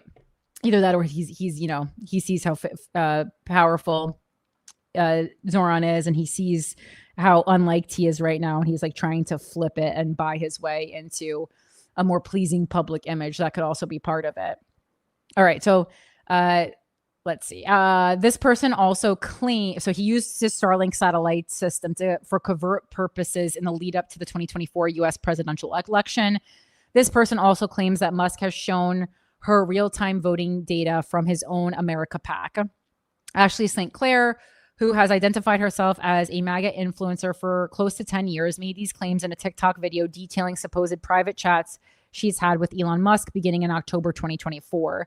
St. Clair claims that Elon Musk informed her he intended to reveal an anomaly in the matrix comprising 10,000 lasers in space, which she says he referred to as Starlink. He reportedly told her that it would be not a piece they'll see on the chessboard. She says she did not wish to ask any further questions as it would subject her to deposition. She probably just didn't want to hear the story any longer, but he reportedly told her very wise. St. Clair also claims that Elon Musk provided her internal America PAC information around this time regarding what she referred to as real-time Delta vote metrics. She states that this data was very impressive given that her previous work with campaigns only involved primitive voter contact through unreliable door-knocking vendors. During the election night, St. Clair reportedly found herself at Mar-a-Lago as Elon Musk had already departed the premises. Musk apparently contacted her, claiming that his organization had the most impressive real-time election data that had let them know hours earlier that Trump would win the election. How do you have real-time data on elections? St. Clair claims to have asked him in the video, as she appears confused about these claims. St. Clair claims that she remained privately concerned while publicly endorsing Trump as a candidate. She reveals an internal ethical dilemma. Okay, so she still is MAGA, I guess. She reveals an internal ethical dilemma that led her to record every communication she received and send the records to a third party working on a larger project. I should also say that I have this all backed up with many people with explicit instructions should anything happen to me, St. Clair said. This influencer claims that she has become increasingly aware of the impact of her political work on the country, especially after her contribution to making dark MAGA possible by handing Musk a black MAGA hat, which led to a surge in sales at the Trump campaign store. MAGA is so simple. I like that saying, you know what, that hat that you do in red, what if you did it in black? That changed history at MAGA, you guys. That's incredible. Despite her family being continually harassed and fears of being taken to court, St. Clair claims that she is still prepared to make these allegations because she wants to protect people from any future abuses through technology threatening democracy. Despite being offered payment to remain silent, she refused. I saw some things, guys. Like I saw some things that impact everyone. And I love this because she did her makeup in the video while saying all this stuff. Get ready with me as I tell you the secret. Get ready with me as I explain the demise of our democracy. Adding that she fears that there are no investigations or regulations surrounding these technological matters. The influencer describes these allegations as similar to the Cambridge Analytica data scandal and believes the current situation is a million times worse. Neither Elon Musk nor representatives for America PAC nor SpaceX provided comments regarding these allegations. The Post, Ashley St. Clair claims Elon Musk told her he used satellites to influence the 2024 election, appeared first on Where is the Buzz, breaking news, entertainment, exclusive interviews, and more. God, that was an interesting one. All right. And then I think the last one I wanted to go over today, and possibly, in my opinion, the most interesting of the week. This is like a longer one, but I just think this is so relevant to what we talk about on this show, It's so relevant to capitalism, social media, like controlling our minds. And there's this thing that I don't know if I've ever said it on this show, but I say it a lot to myself, and I say it a lot like in art spaces, but mostly like I remind myself about this is like the thing that I find really interesting about being an artist in 2026 is that I feel like people don't know what they like. They're told what they like. And what I mean by that is just like, I think the art that we consume and that we say that we enjoy and that we love, I'm not saying that we don't love it, but I'm saying that I think there could be a ton of different stuff that we would be fed and we would like it just the same if it was force fed to us in the same way. Like I kind of like, honestly, you know, like the disgusting picture of a duck being force fed, like, which is how they make foie gras. Like when I think about how Americans consume and decide what they like in the art world, I think of us like that, like just like a duck up like that, just getting force fed like a fucking Sabrina Carpenter track. And like, I like Sabrina Carpenter, but if I was force fed anything else with kind of the same elements, the way we're force fed Sabrina Carpenter, would I also like that? Fucking probably. I'm human, right? It's I don't know. It's also, yeah, I just think that's like yet another way that capitalism has really failed and attacked our critical thinking. So this is from Vulture New York Magazine. And I was so excited when I saw this pop up on my feed. I started getting all these like kind of AI type articles after I put the Puerto Rico song video up. But this is for people who are definitely extremely online. And this is by Lane Brown. And it's called The Feed is Fake. That viral song, movie, meme, influencer, and celebrity drama was probably the product of a stealth marketing campaign.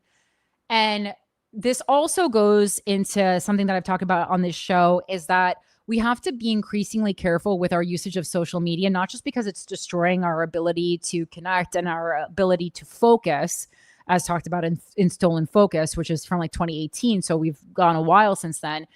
I also, and this is just something I noticed myself, I didn't read an article about it. It was just something I used from being a very online person. I've noticed from being a very online person is that I'd be watching videos or more and more frequently I'm watching videos, and like 30 seconds in, which is a long period of time for short form content to be in before you realize what something is, I'll realize something is an ad, or I'll realize something is not organic, or I'll realize that ultimately they're trying to sell me something, right? And of course, full disclosure, when I am online, I'm not trying to sell you a product, but yeah, I'm trying to sell you something. I'm trying to sell you me. I'm the product that I'm selling. So and I'm very open. I would not be fucking online if being online didn't help me pay my bills, and if online wasn't the only way I could have sell you tickets. So I am trying to sell you something, and I'm very clear about that. But I'm trying to sell you things like this show. I'm trying to sell you come and to my comedy show. I'm not trying to sell you something that I don't believe in or that I feel is going to harm you. That's how I look into it. But am I trying to sell you something? Yeah, I'm trying to sell you on Corinne Fisher. I'm trying to sell you on Watching Without a Country so that you can use critical thinking skills and go out and run for office. And when you read something that doesn't make sense to you, or you feel like doesn't add up, to maybe read a second article on it before, going gung-ho on it on an Instagram story. I am trying to sell you the knowledge, the belief that just because your political party says something doesn't mean you have to go along with it, and doesn't mean that you should blindly believe that they're doing the good or right thing. And I'm trying to sell you on the comedy and like the darkest things in your life you can and one day hopefully we'll laugh about. And that doesn't mean that you didn't care about the person or the thing that died or the bad thing that happened. It actually means that you really are, in my opinion, like committed to healing and committed to talking about it. So those are the kinds of things that I'm trying to sell you, just to reveal my own bias.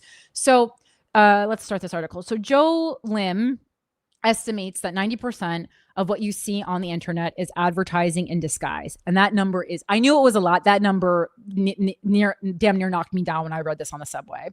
And he should know. For 3 years, Lim ran a company called Floodify. You already know that's bad, which at its peak, because, they're just like flood the stream with whatever garbage we're trying to sell these pigs, which at its peak operated 65,000 dummy social media accounts used to drum up attention on behalf of paying clients. And if you're kind of in the online world that I'm in, like clipping, it's all about clipping. My agent earnestly said to me, and this was several years ago, he said, "Oh, people don't watch podcasts anymore. Your podcast is popular if your clips are possible." On a typical day, he says Floodify posted 50,000 videos across TikTok. I always say TikTok, Instagram, YouTube, and X, all of them designed to pass for the unscripted output of ordinary users. So again, lying to us. We promoted music for all the major record labels, says Lim, 29, who lives in San Francisco, because of course she does. We worked with a top 5 celebrity I can't name. We got 40 million views for an artist with just 100,000 followers. Floodify's services, was that like Chaperone? I wonder. She's really talented though. Floodify's services were in demand in Chaperone before she was Chaperone. Floodify's services were in demand in politics too. When Eric Adams was running for re-election, his team asked me to do a campaign with videos of AI generated influencers shitting on Baldoni. "This grocery store idea is bullshit." That was a quote. Lim says he turned down the Adams job, not out of principle, but because a consultant working with the campaign stopped replying to his emails. Eric Adams' former chief of staff, Frank Carone, tells me I have no knowledge about this, but I would have encouraged it. The point of this kind of marketing is that nobody is supposed to notice it. But lately, the machinery has started to show. In March, Jesse Corinne and Andrew Spellman, co-founders of the digital music promotion agency Chaotic Goods Projects, gave a live interview to a Billboard reporter at South by Southwest, in which they breezily described using sock puppet accounts to manufacture enthusiasm for artists at every level of the music industry, from major label pop stars to niche indie acts. Spellman called the practice trend simulation. His motto, "Everything on the internet is fake." Have you heard of sock puppet accounts? What that means, AJ? No, they don't mean literal sock puppets, because I got confused for a second. That's like an inch. No, I'm saying, okay, so literally, because I know a musician who makes sock puppets, and I was like, oh no, is she being fed to me? But sock puppet is like a technology term for fake accounts. I've just never heard that phrase used before. Okay, I thought that's what it meant, but then I just got scared for a second. Blonde moment. You can have. There's cream cheese in the refrigerator if you want. You can have one. Okay, let's see. Sorry, the staff gets hungry. This show is so long, so now we have a full refrigerator because we're just at my house. All right, back to this. Sorry. So describing using sock puppet accounts to manufacture enthusiasm for artists at every level of the music industry, from major label pop stars to niche indie acts. It's in the right drawer, right lower. Spellman called the practice trend simulation. His motto, "Everything on the internet is fake." Frick. Okay. Sorry, I just lost the article. Everything on the internet is fake. All right. Chaotic Goods interview went viral the old-fashioned way, by making lots of real people mad. Some were appalled by the cynicism of the company's pitch, others by its client list, which included indie artists whose popularity fans preferred to imagine had spread organically. Most of the outrage focused on, and this, again, I've talked to you guys about this as it pertains to the comedy industry, because I don't know as much about the music industry because I'm not fucking in it. But I've talked to you about, I usually refer to them as comedy darlings, right? And what I mean by comedy darlings is that people that, it's mostly Netflix because they're the most powerful kind of, people to crowners, I'll call them. And I don't mean like a baby's coming out of your fucking vagina. I mean like they're the ones who are crowning the next king or queen of comedy. But you might think that you discovered a comedian on Instagram or on Netflix, but please know they were absolutely force-fed to you. And that doesn't mean that they're not good, but it just means that it definitely means that they weren't necessarily the best. And it definitely means that like you really had no choice in the fucking matter. So same with music, right? Most of the outrage focused on the Brooklyn band Geese and its frontman Cameron Winter, whose strangled water buffalo caterwaulings became inescapable in 2025. To skeptics, chaotic good seemed to provide the missing explanation for the group's unexpected ubiquity. Wired called Geese's success a psyop, which triggered Paste to defend the band in a piece headlined, "Congratulations, you discovered digital marketing." Then, with timing that did not discourage further conspiratorial thinking, TMZ published photos of Winter leaving a restaurant with Olivia Rodrigo, and the subject mostly changed, which is interesting because recently, or you know, I'm a big Liv. What did she call her friends, like Liviac or something? Liv head, something with Liv. But I really like Olivia Rodrigo, but I noticed that in the comments section of Olivia Rodrigo posts, a lot of times people do call her an industry plant, but like everyone calls everyone an industry plant. I looked into her parents, who her parents were. It didn't seem that planty to me. I don't know. But the fight over Geese missed the larger point. The issue wasn't really whether one rock band had been fraudulently foisted on unsuspecting listeners. It was that the same techniques that Corinne and Spellman bragged about on stage are now being used to fool people on every app they go to in order to find out what other people think, not just in music, but across entertainment, politics, consumer politics, and celebrity gossip. Shady marketing and propaganda aren't new, of course, but what is new is that the entire infrastructure of public conversation has been quietly captured by both. On social media, popular opinion is being formed, measured, and manipulated all at once. And every signal the platforms produce, a trending song, a backlash, a talking point, the feeling that everybody is suddenly talking about the same thing, can now be fabricated by unseen actors with hidden agendas. And we've seen this in multiple ways, right? We've talked about it on the show as far as politics are concerned, as how, you know, the right had it for a long time before the left, but now the left has it too. And people are being paid and they're like, on Monday, you're going to talk about this. On Tuesday, you're going to talk about this, and you're going to get an $8,000 paycheck. You'll see people using the same kind of wording and stuff. I am really hesitant about doing any of that. The closest I've ever got to doing anything of that, and I was not paid for it, was like when I worked on like Dream with Tax the Rich, but I was able, obviously that I was told the kinds of messaging they wanted, but I wasn't given specific lines.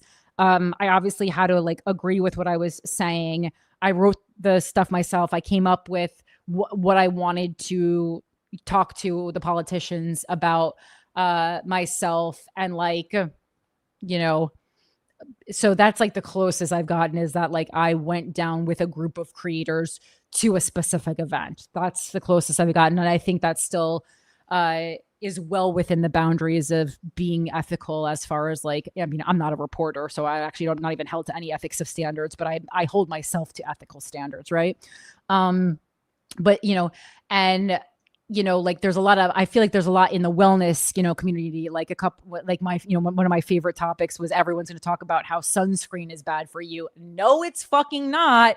No, it's not. Please use sunscreen. Again, that's my hill that I'm going to die on, is please use sunscreen. And another thing I was thinking about, and that I've talked about, I think, is how the minute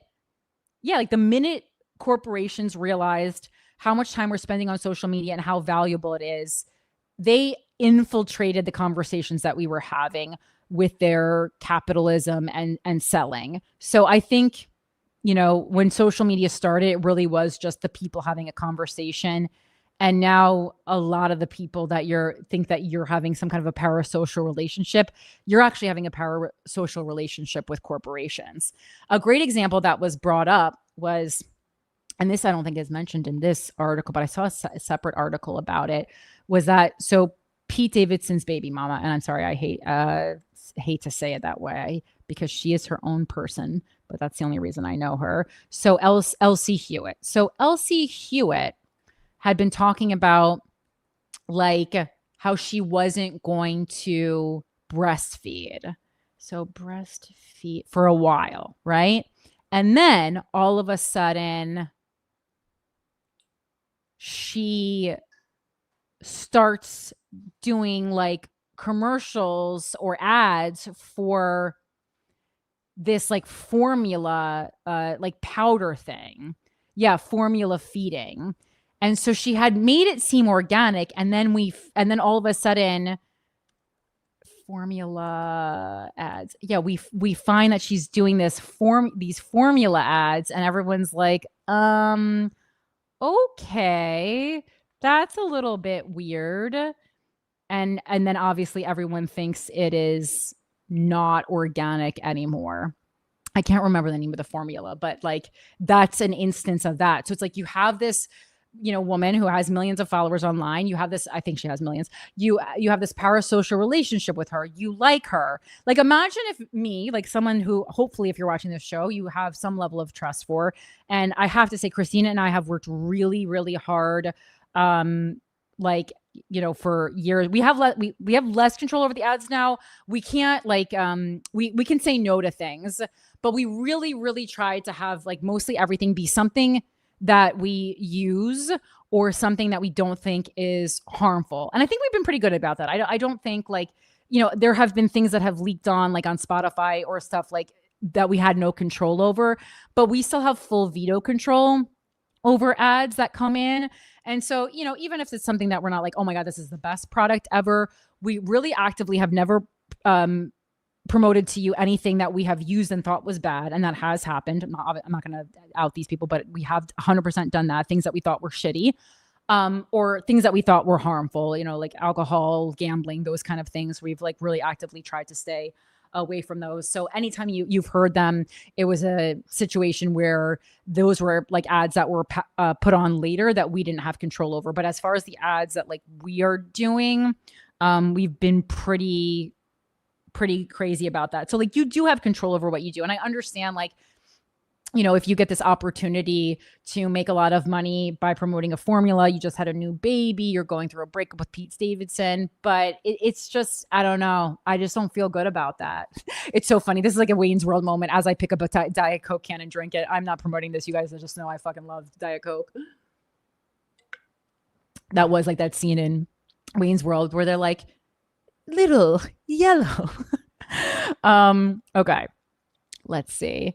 So everybody is talking about the same thing, blah, blah, blah. We've locked ourselves into the stupidest possible version of Plato's cave, where what looks like the spontaneous consensus of the hive mind is often just shadows on the wall put there by marketers, political operatives, foreign influence campaigns, see Tim Pool, or anyone else with a few $100 and something to sell. Everyone is doing this now, Lim says, and if you're not, you're behind. Or you're moral. The primary tactic used by companies like Chaotic Good and Floodify and many, many others is known as clipping. A record label or a movie studio, and I don't think clipping is unethical. Listen, clipping is just really expensive. If someone works for a clipping company, hit me up. I would love to work with you. That's just like actually like putting a lot of clips of something out into the social media.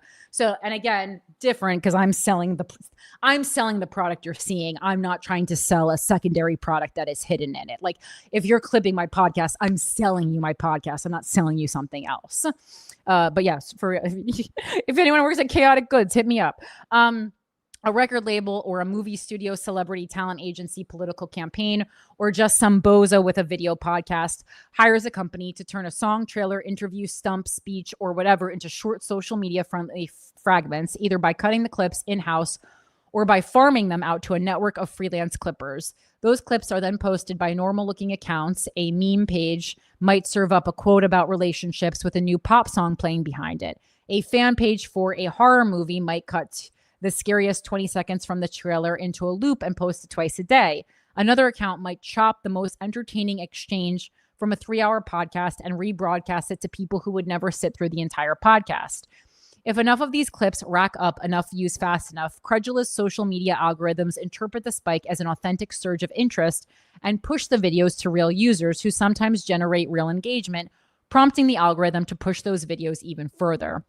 Clipping's origins go back to at least 2022, when the influencer Andrew Tate deployed members of his fan club to post clips of his podcast on social media. And that's the case for a lot of like early people who were big on YouTube.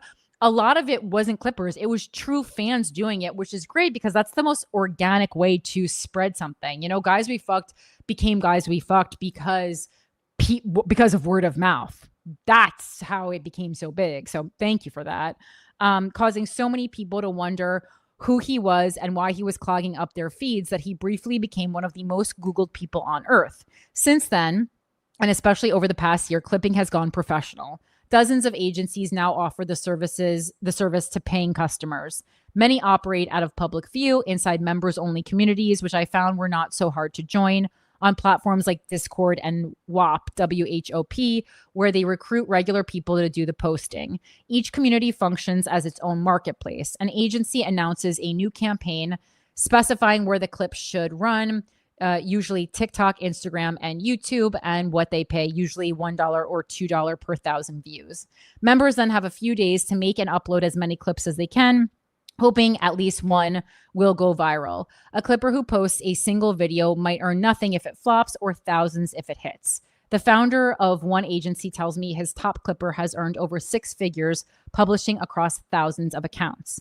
In a couple of weeks of lurking in these clipping communities, I saw campaigns scroll past for Bad Bunny, Zayn Malik, Fleetwood Mac, Shania Twain, Luke Combs, Noah Kahan, Tiana Taylor, Teddy Swims, Dominic Fike, Kane Brown, Netflix's The Night Agent, Apple TV Plus's For All Mankind, the horror movie Insidious 6, Out of the Further, the Michael Jackson biopic Michael, the betting platform Kalshi, and the Met Gala, among others. This doesn't necessarily mean the campaigns were paid for by anyone directly associated with those people, movies, TV shows, apps, or events.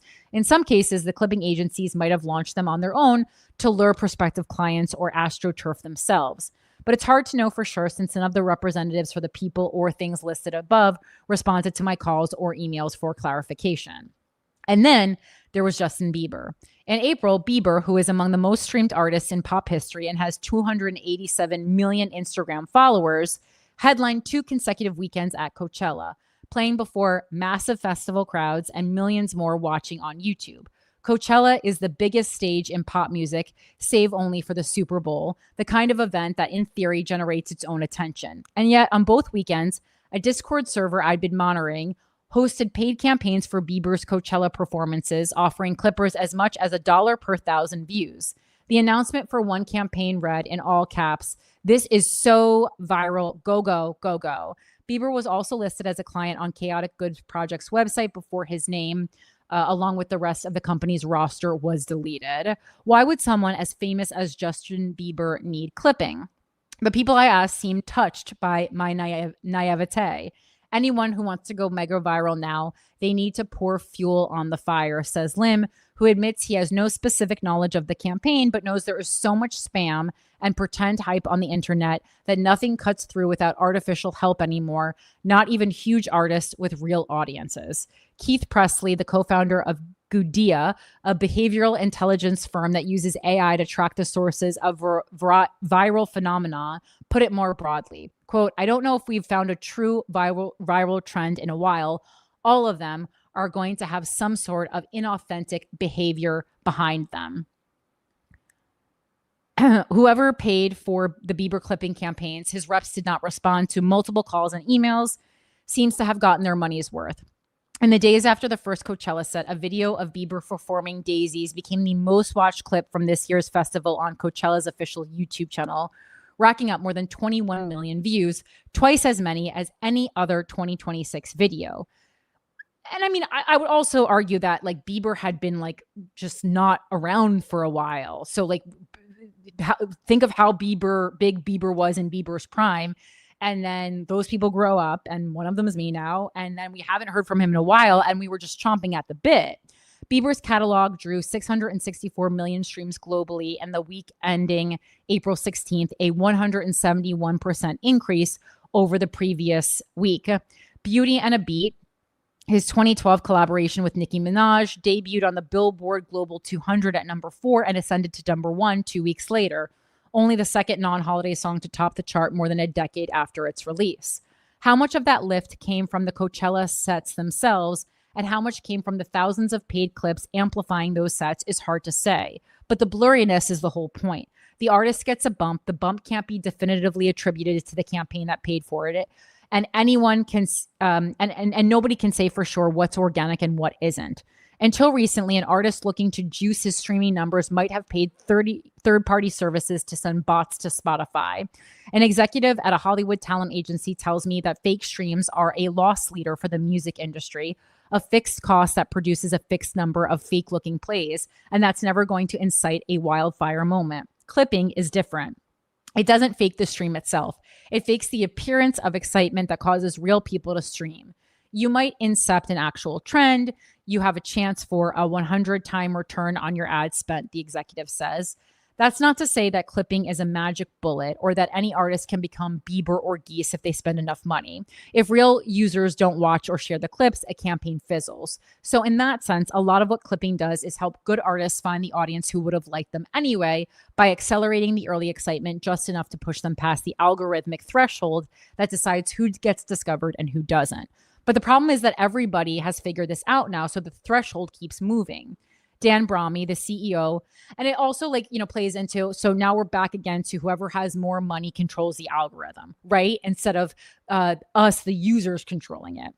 Dan Bromley, the CEO of the bot detection firm Cyabra, compares this to a professional soccer league in which every club has secretly bribed a referee. If you have one team that doesn't have enough money or just isn't aware that you can bribe a ref to always win the quarterfinals, he says that team is out of the system. Manipulating algorithms is only part of the goal. The other is fooling humans, particularly the dwindling number of journalists, critics, and other gatekeepers who are still capable of conferring legitimacy by paying attention. Live streamers were among the first to discover that clipping could make them seem more significant than their real statistics would suggest. Two of the most successful are the grouper provocateur Nick Fuentes, who's been banned by most major platforms but remains artificially overrepresented on TikTok thanks to his clips, and Clavicular, the looksmaxer who was recently charged with a misdemeanor for shooting an alligator on one of his streams and who credits his golden ratio handsomeness to smashing himself in the face with a hammer. The New York Times recently profiled both of them as figures of great importance, which they are now in the sense that profiles in the New York Times can occasionally make people seem important, even though the live shows that are ostensibly their flagship product usually draw concurrent audiences in the low to mid 5 figures, less than a fading cable news show does during a slow hour. Reporters and editors who get their ideas from their social media feeds, which is most of them most of the time, can mistake a paid simulation of public interest for the real thing and then make it real by covering it, which is crazy because you think that journalists would be at the forefront of knowing about this, but apparently not. The screenwriter William Goldman once famously wrote that nobody knows anything, by which he meant that no one in Hollywood has any idea in advance which movies will turn into hits. And as someone who works with Hollywood people, I don't like to say I'm in Hollywood. I'm Hollywood adjacent, but let me tell you that this is every pitch meeting I've ever had when I ask them what they're looking for. Because I come into a room with multiple ideas. I go, I'm not going to write something, just based on what you want, because that's not art. But I have multiple things I'm interested in. When are you interested? I'll tell you about it. This is them. They never know what they want. This is, I'm not sure. Okay, cool. That line has become true in ways Goldman could never have imagined when he wrote it in 1983. When in retrospect, we actually knew quite a bit. Back then, at least we knew after the fact which culture products had found an audience because we still had trusted metrics for cultural success that were tracked and audited and reported by people whose jobs depended on getting them right. But none of that applies anymore. Most culture is streamed inside apps that lock their consumption data in a black box, report whichever proprietary metric flatters them the most, and refuse to be audited or to convert their stats into anything that can be compared with those of any competitor. Even the artists whose work all this machinery is supposedly serving no longer have a reliable way to know what real audiences actually want. And that is true even in podcasting. Like, you don't get all the data and the metrics that you really need to get to understand what you need to understand as a creator. Since whatever feedback reaches them may already have passed through the same apparatus built to distort that feedback in the first place. In that vacuum, fakery thrives. When nobody knows what's actually popular, the appearance of popularity matters more than the popularity itself. And I think that's like, I'm trying to see if I should. This is very long, but it's very interesting. Let's see.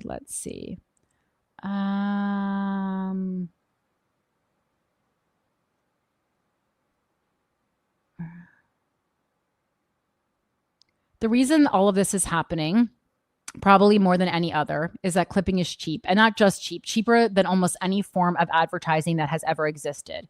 A typical clipping campaign costs clients roughly $1 per thousand views, what marketers call a $1 CPM. By comparison, a billboard might cost $10 per thousand estimated passersby. A TV spot can cost $30 or more per thousand viewers. A magazine ad can run even higher. An officially purchased TikTok ad, the kind labeled sponsored, can cost 10 times what a clipping campaign does, with the added disadvantage that its viewers will know that they're watching an ad. The math of clipping is so favorable to clients that in many cases, campaigns end up giving away views for free. Clipping agencies typically don't charge extra if a campaign's view count exceeds whatever the client originally paid for. Once the budget is met, the meter stops, but the clips that have been posted keep circulating.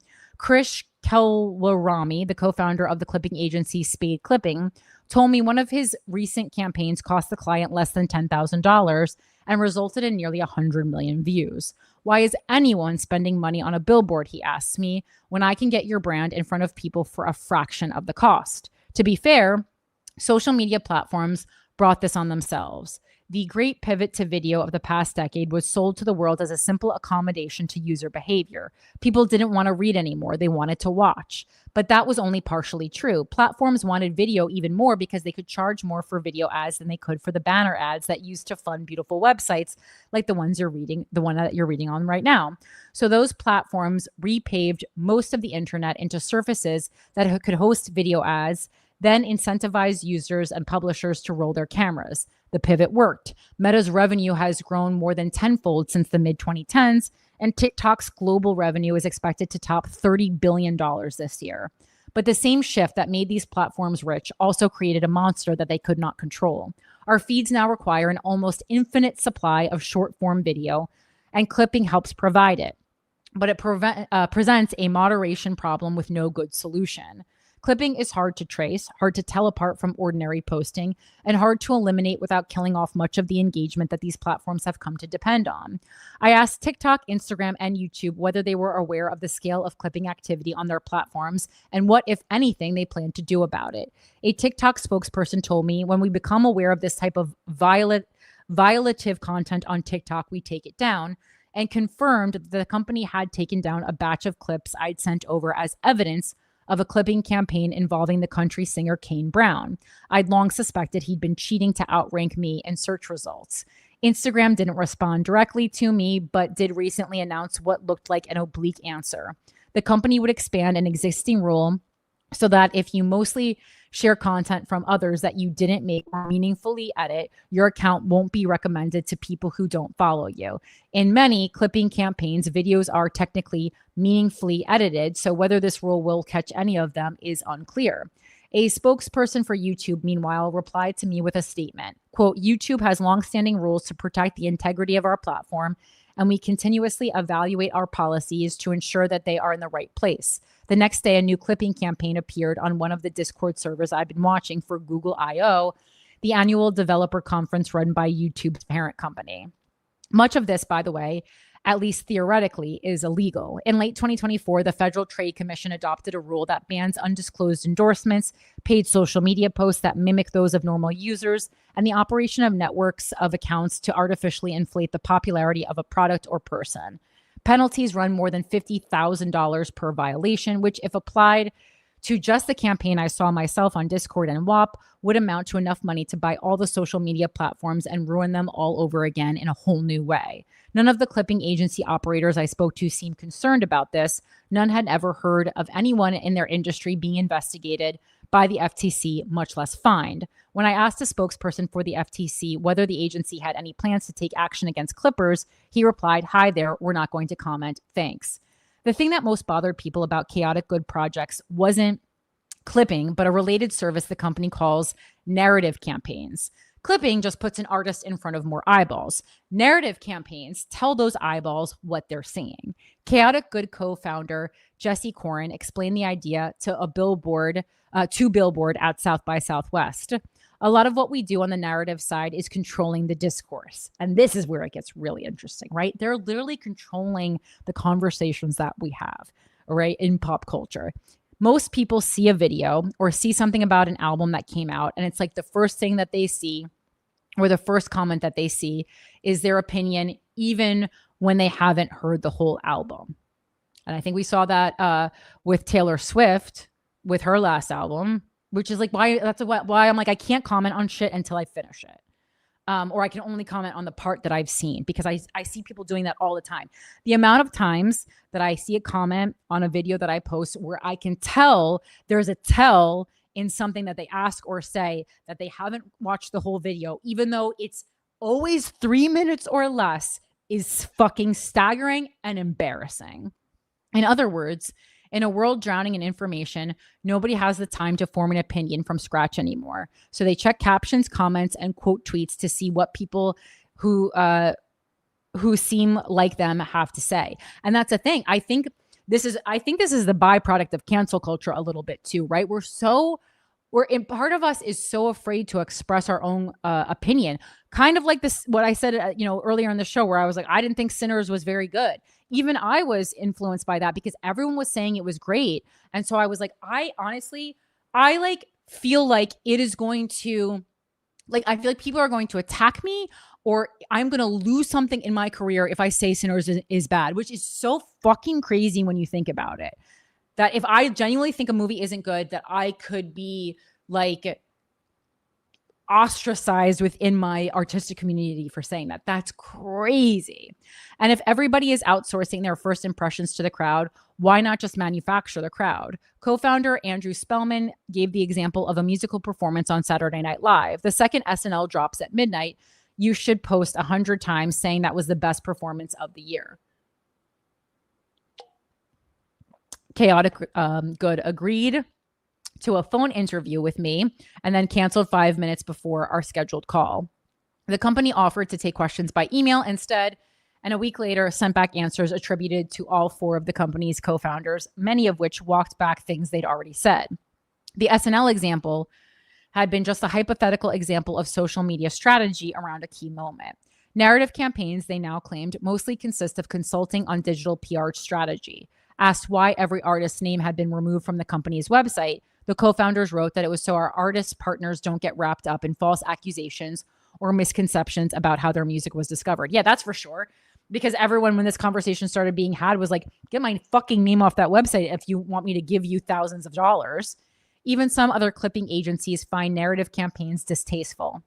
I think there's a massive fundamental difference between getting a bunch of volume posts up and astroturfing the comments to influence perception. Like, this is the best performance I've ever seen. That is bullshit, says Ben Klein, the co-founder of 100 Days, a Brooklyn-based digital marketing agency that provides some of the same services as Chaotic Good. People aren't dumb anymore, and they know what the truth is. I'm going to push back on that, but okay. They have eyes, they have ears, they have a gut, and they can feel if something is manufactured. I think in many ways people are smarter and more perceptive, but I also think that we now think everything is a lie. I think that people think a lot of things that are truth are lies. I also think people are very, as much time as we spend online, I still think people really don't know what's happening online. And I'm not talking about your grandma who doesn't know how to use Uber Eats. I'm talking about things much more, much darker than that, right? But Klein might be giving people too much credit. According to Keith Presley, the co-founder of Gudea, narrative campaigns are far more common and effective than people know. Gudea's main business is using AI to detect coordinated activity on social media, and Presley says he and his team have observed these tactics being used across a wide range of subjects. We've seen this used for stock manipulation, to promote skincare brands, to shape conversations around AI, you name it. Again, my AI thing was my AI thing. But I was thinking about the Puerto Rico song even more. before this article came out. And then this article made me really think that my initial inclination might have been true. And I did mention it on last week's episode, was that the guy who created the Puerto Rico song, I feel like because he has Suno credited all over, like it's very weird. We all know like creators are very rarely like tagging the app they used unless they're being like, there's just no, that's not a thing you do, right? And so the fact that he had Suno all over his account, I was like, this is, I'm not saying it's like nefarious, but I'm like, this is like capitalism being force fed to us. This song is being force fed to us. And also then when I saw like the people who really like that song, it was all like middle America moms. And I don't mean to say that with like a tone, but it's just like basic bitches all grown up, for lack of a better word. And I love a basic bitch. I love a basic bitch, but that's who it is, right? All right. Many of Gudea's clients are large companies looking to defend themselves against what he calls corporate espionage, paid narrative campaigns run by smaller competitors designed to damage a larger brand's reputation just enough to make its customers defect. The thinking, says Presley, is that if you have a bad opinion about Chips Ahoy, you still want your chocolate chip cookie, and then you'll just buy a different brand. Neither Chips Ahoy nor its parent company, Nabisco, is a Gudea client. The same scheme works on people. The dominant technique now isn't so much inventing a controversy from nothing as choosing which real minor outrage to fuel, because you can usually just find someone on the internet mad about almost anything. I wonder if that Bethany Frankel like shoe thing has anything to do with this, right? The job is mostly to choose which objection to amplify and how loudly. In one case, Gudea tracked a campaign promoting a rumor that the cover of Taylor Swift's 2025 album, The Life of a Showgirl, contained Nazi symbolism that started in the fringes of X and Telegram before being amplified by what Gudea calls non-typical accounts until regular users picked the rumor up and ran with it. Who would do such a thing? Well, who's trying to take down Taylor Swift so they can be the next Taylor Swift, said Presley. He did not offer a more specific guess. And also Taylor Swift is like Beyonce. I think impossible to take down at this point. This type of digital subterfuge became known to the world last year during the legal fight between Blake Lively and Justin Baldoni, when court documents showed communications between Baldoni's team and the crisis PR firm, the Agency Group, or Tag PR, describing a multi-layered strategy designed to convince the public that Lively was difficult to work with and Baldoni was the aggrieved party.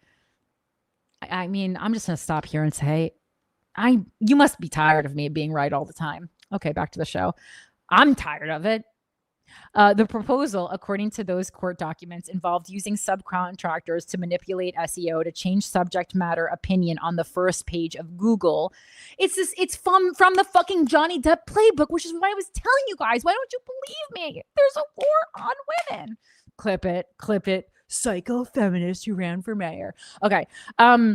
Coordinate with social platforms and forum moderators to de-emphasize or remove damaging posts, and seed Reddit with threads with theories favorable to Baldoni. You don't need technology. All you need is to just observe Baldoni on the fucking feminist podcast for a nanosecond, and then you could see what a fucking bullshitter he is. We can bury anyone, Tag PR CEO Melissa Nathan wrote in one text message, adding that the work would be untraceable. The price tag for a 4-month blitz against Lively was $175,000, which is pretty cheap. Baldoni's attorney denied that any smear campaign was ever run. Most of the best known work in this space relates to crises. Over the past decade, Nathan has worked through various scandals with clients including Brad Pitt, Drake, Travis Scott, Rebel Wilson, Logan Paul, and Johnny Depp, mostly men. But it's easy to imagine the same infrastructure being used to shape perceptions on matters with lower stakes. In text messages quoted in the court documents, Nathan tells Baldoni's team about another contractor who, for $25,000 a month, offers social fan engagement to go back and forth with any negative accounts, helping to change the narrative and stay on track. Once you know that such a product exists, it's hard not to think about it every time you see a sudden flood of enthusiastic posts about a famous person's new project or haircut, or outfit or relationship or face. Guys, if you read my comments, you know I'm not using any of these services. Some narrative campaigns don't just push one side of an argument. They push both. That, Presley says, is what Gudea saw in the fuss leading up to Bad Bunny's performance at the Super Bowl halftime show in February, which broke along predictable political lines. MAGA-aligned commentators complained about the NFL's decision to hire a Spanish-speaking artist, and progressives pushed back. Gudea analyzed 3.7 million related social media posts and found that fewer than 4% of the accounts in the conversation generated more than a quarter of the content. Also, the two opposing narratives were mirror images of each other in volume and posting cadence, suggesting that the same culprit may have been amplifying both sides of the fight. Gudea speculated that nation-state actors might have been responsible, but it's not the only possibility or even the most intuitive one. By the time the controversy burned itself out, the NFL had gotten exactly what it wanted from a halftime show, a week of saturation coverage with a culturally divided country griping about its programming choices. While Bad Bunny got the kind of attention that even a global superstar can't always buy directly, his representatives did not respond to requests for comment, right? And so that part is so interesting right here too. I think this is one of the most important parts of this piece. It's that it really, in a nutshell, is any press publicity is good publicity. It's that age-old saying in the entertainment industry, right? The NFL doesn't care if you're fucking fighting each other. It just cares that you're engaging. It doesn't fucking, I know, I'm finishing the article, please. It doesn't know if you are, it doesn't know what you're engaging with. It doesn't know what you're engaging with. It just like, or how you're engaging. It just cares that you are engaging.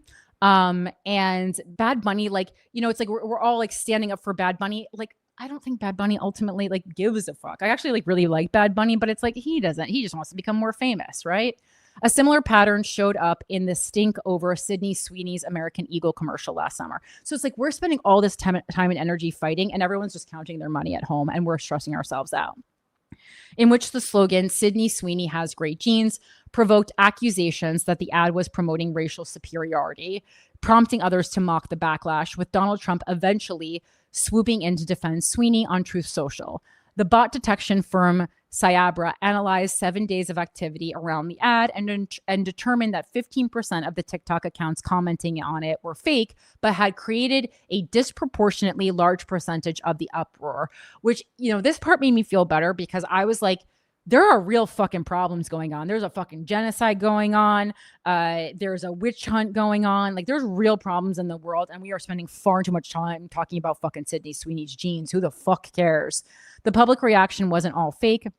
Cyabra's CEO, Dan Brahmi, says, but it was amplified by inauthentic activity. American Eagle, for its part, made little effort to diffuse the situation, which was very noticeable, releasing a somewhat pointless statement, great genes look good on everyone. Days later, we read that on the show. They chose on purpose to essentially say, it's okay to have backlash, Brahmi says. There was no such thing as bad publicity in that case. During the controversy, American Eagle stock rose 10%. Adding roughly $400 million in market value. So please know, we are spending our time and our energy, and our cortisol levels are skyrocketing, and we're getting aggravated with each other, and we're becoming more distant and more polarized, and companies are making bank off of it. At a certain point, the distinction between celebrity nonsense and geopolitical information warfare breaks down. The same feeds that can turn a jeans commercial into a referendum on race can also carry foreign influence campaigns disguised as normal posts. In September 2024, the Justice Department exposed a sprawling Russian operation known as Doppelganger, which had been registering fake versions of real news sites with URLs like WashingtonPost.pm, publishing plausible-looking articles, pro-Russian framings of the war in Ukraine, immigration scare stories, LGBTQ targeted culture war pieces, anti-Kamala Harris messaging, and then amplifying them through bogus social media accounts posing as ordinary Americans. The point wasn't just to spread propaganda, but to make it look like something real that people had found, believed, and shared. The effect of all of this is that every public argument big enough to be noticed now comes with a question attached. Is this legit, or did somebody just pay to make it that way? What all of this amounts to isn't just one problem, but a stack of them, each feeding the next. Most people now encounter the world through algorithmic feeds built to warp reality on platforms with every commercial incentive to keep users scrolling and very little incentive to distinguish genuine interest from astroturfed imitations. Into those feeds flows an unprecedented amount of undisclosed advertising engineered to resemble the improvised enthusiasm of human strangers. The platforms reward it with reach. Traditional media picks it up and validates it. Meanwhile, which is so funny because traditional media is like, always like, we're not making any money. And it's like, well, maybe don't be inspired by social media. Make up your own fucking stories or find your own fucking stories, right? Don't let social media be the leader. Don't just let it take over your business. Meanwhile, as trust in journalism collapses and most of the actual reporting disappears behind paywalls, readers head straight for the comment sections, which seem more like the voice of the people than anything written by a reporter. Except many of those commenters may not be people at all. The good news is that this will all be over soon, according to Lim, because something worse is coming to replace it.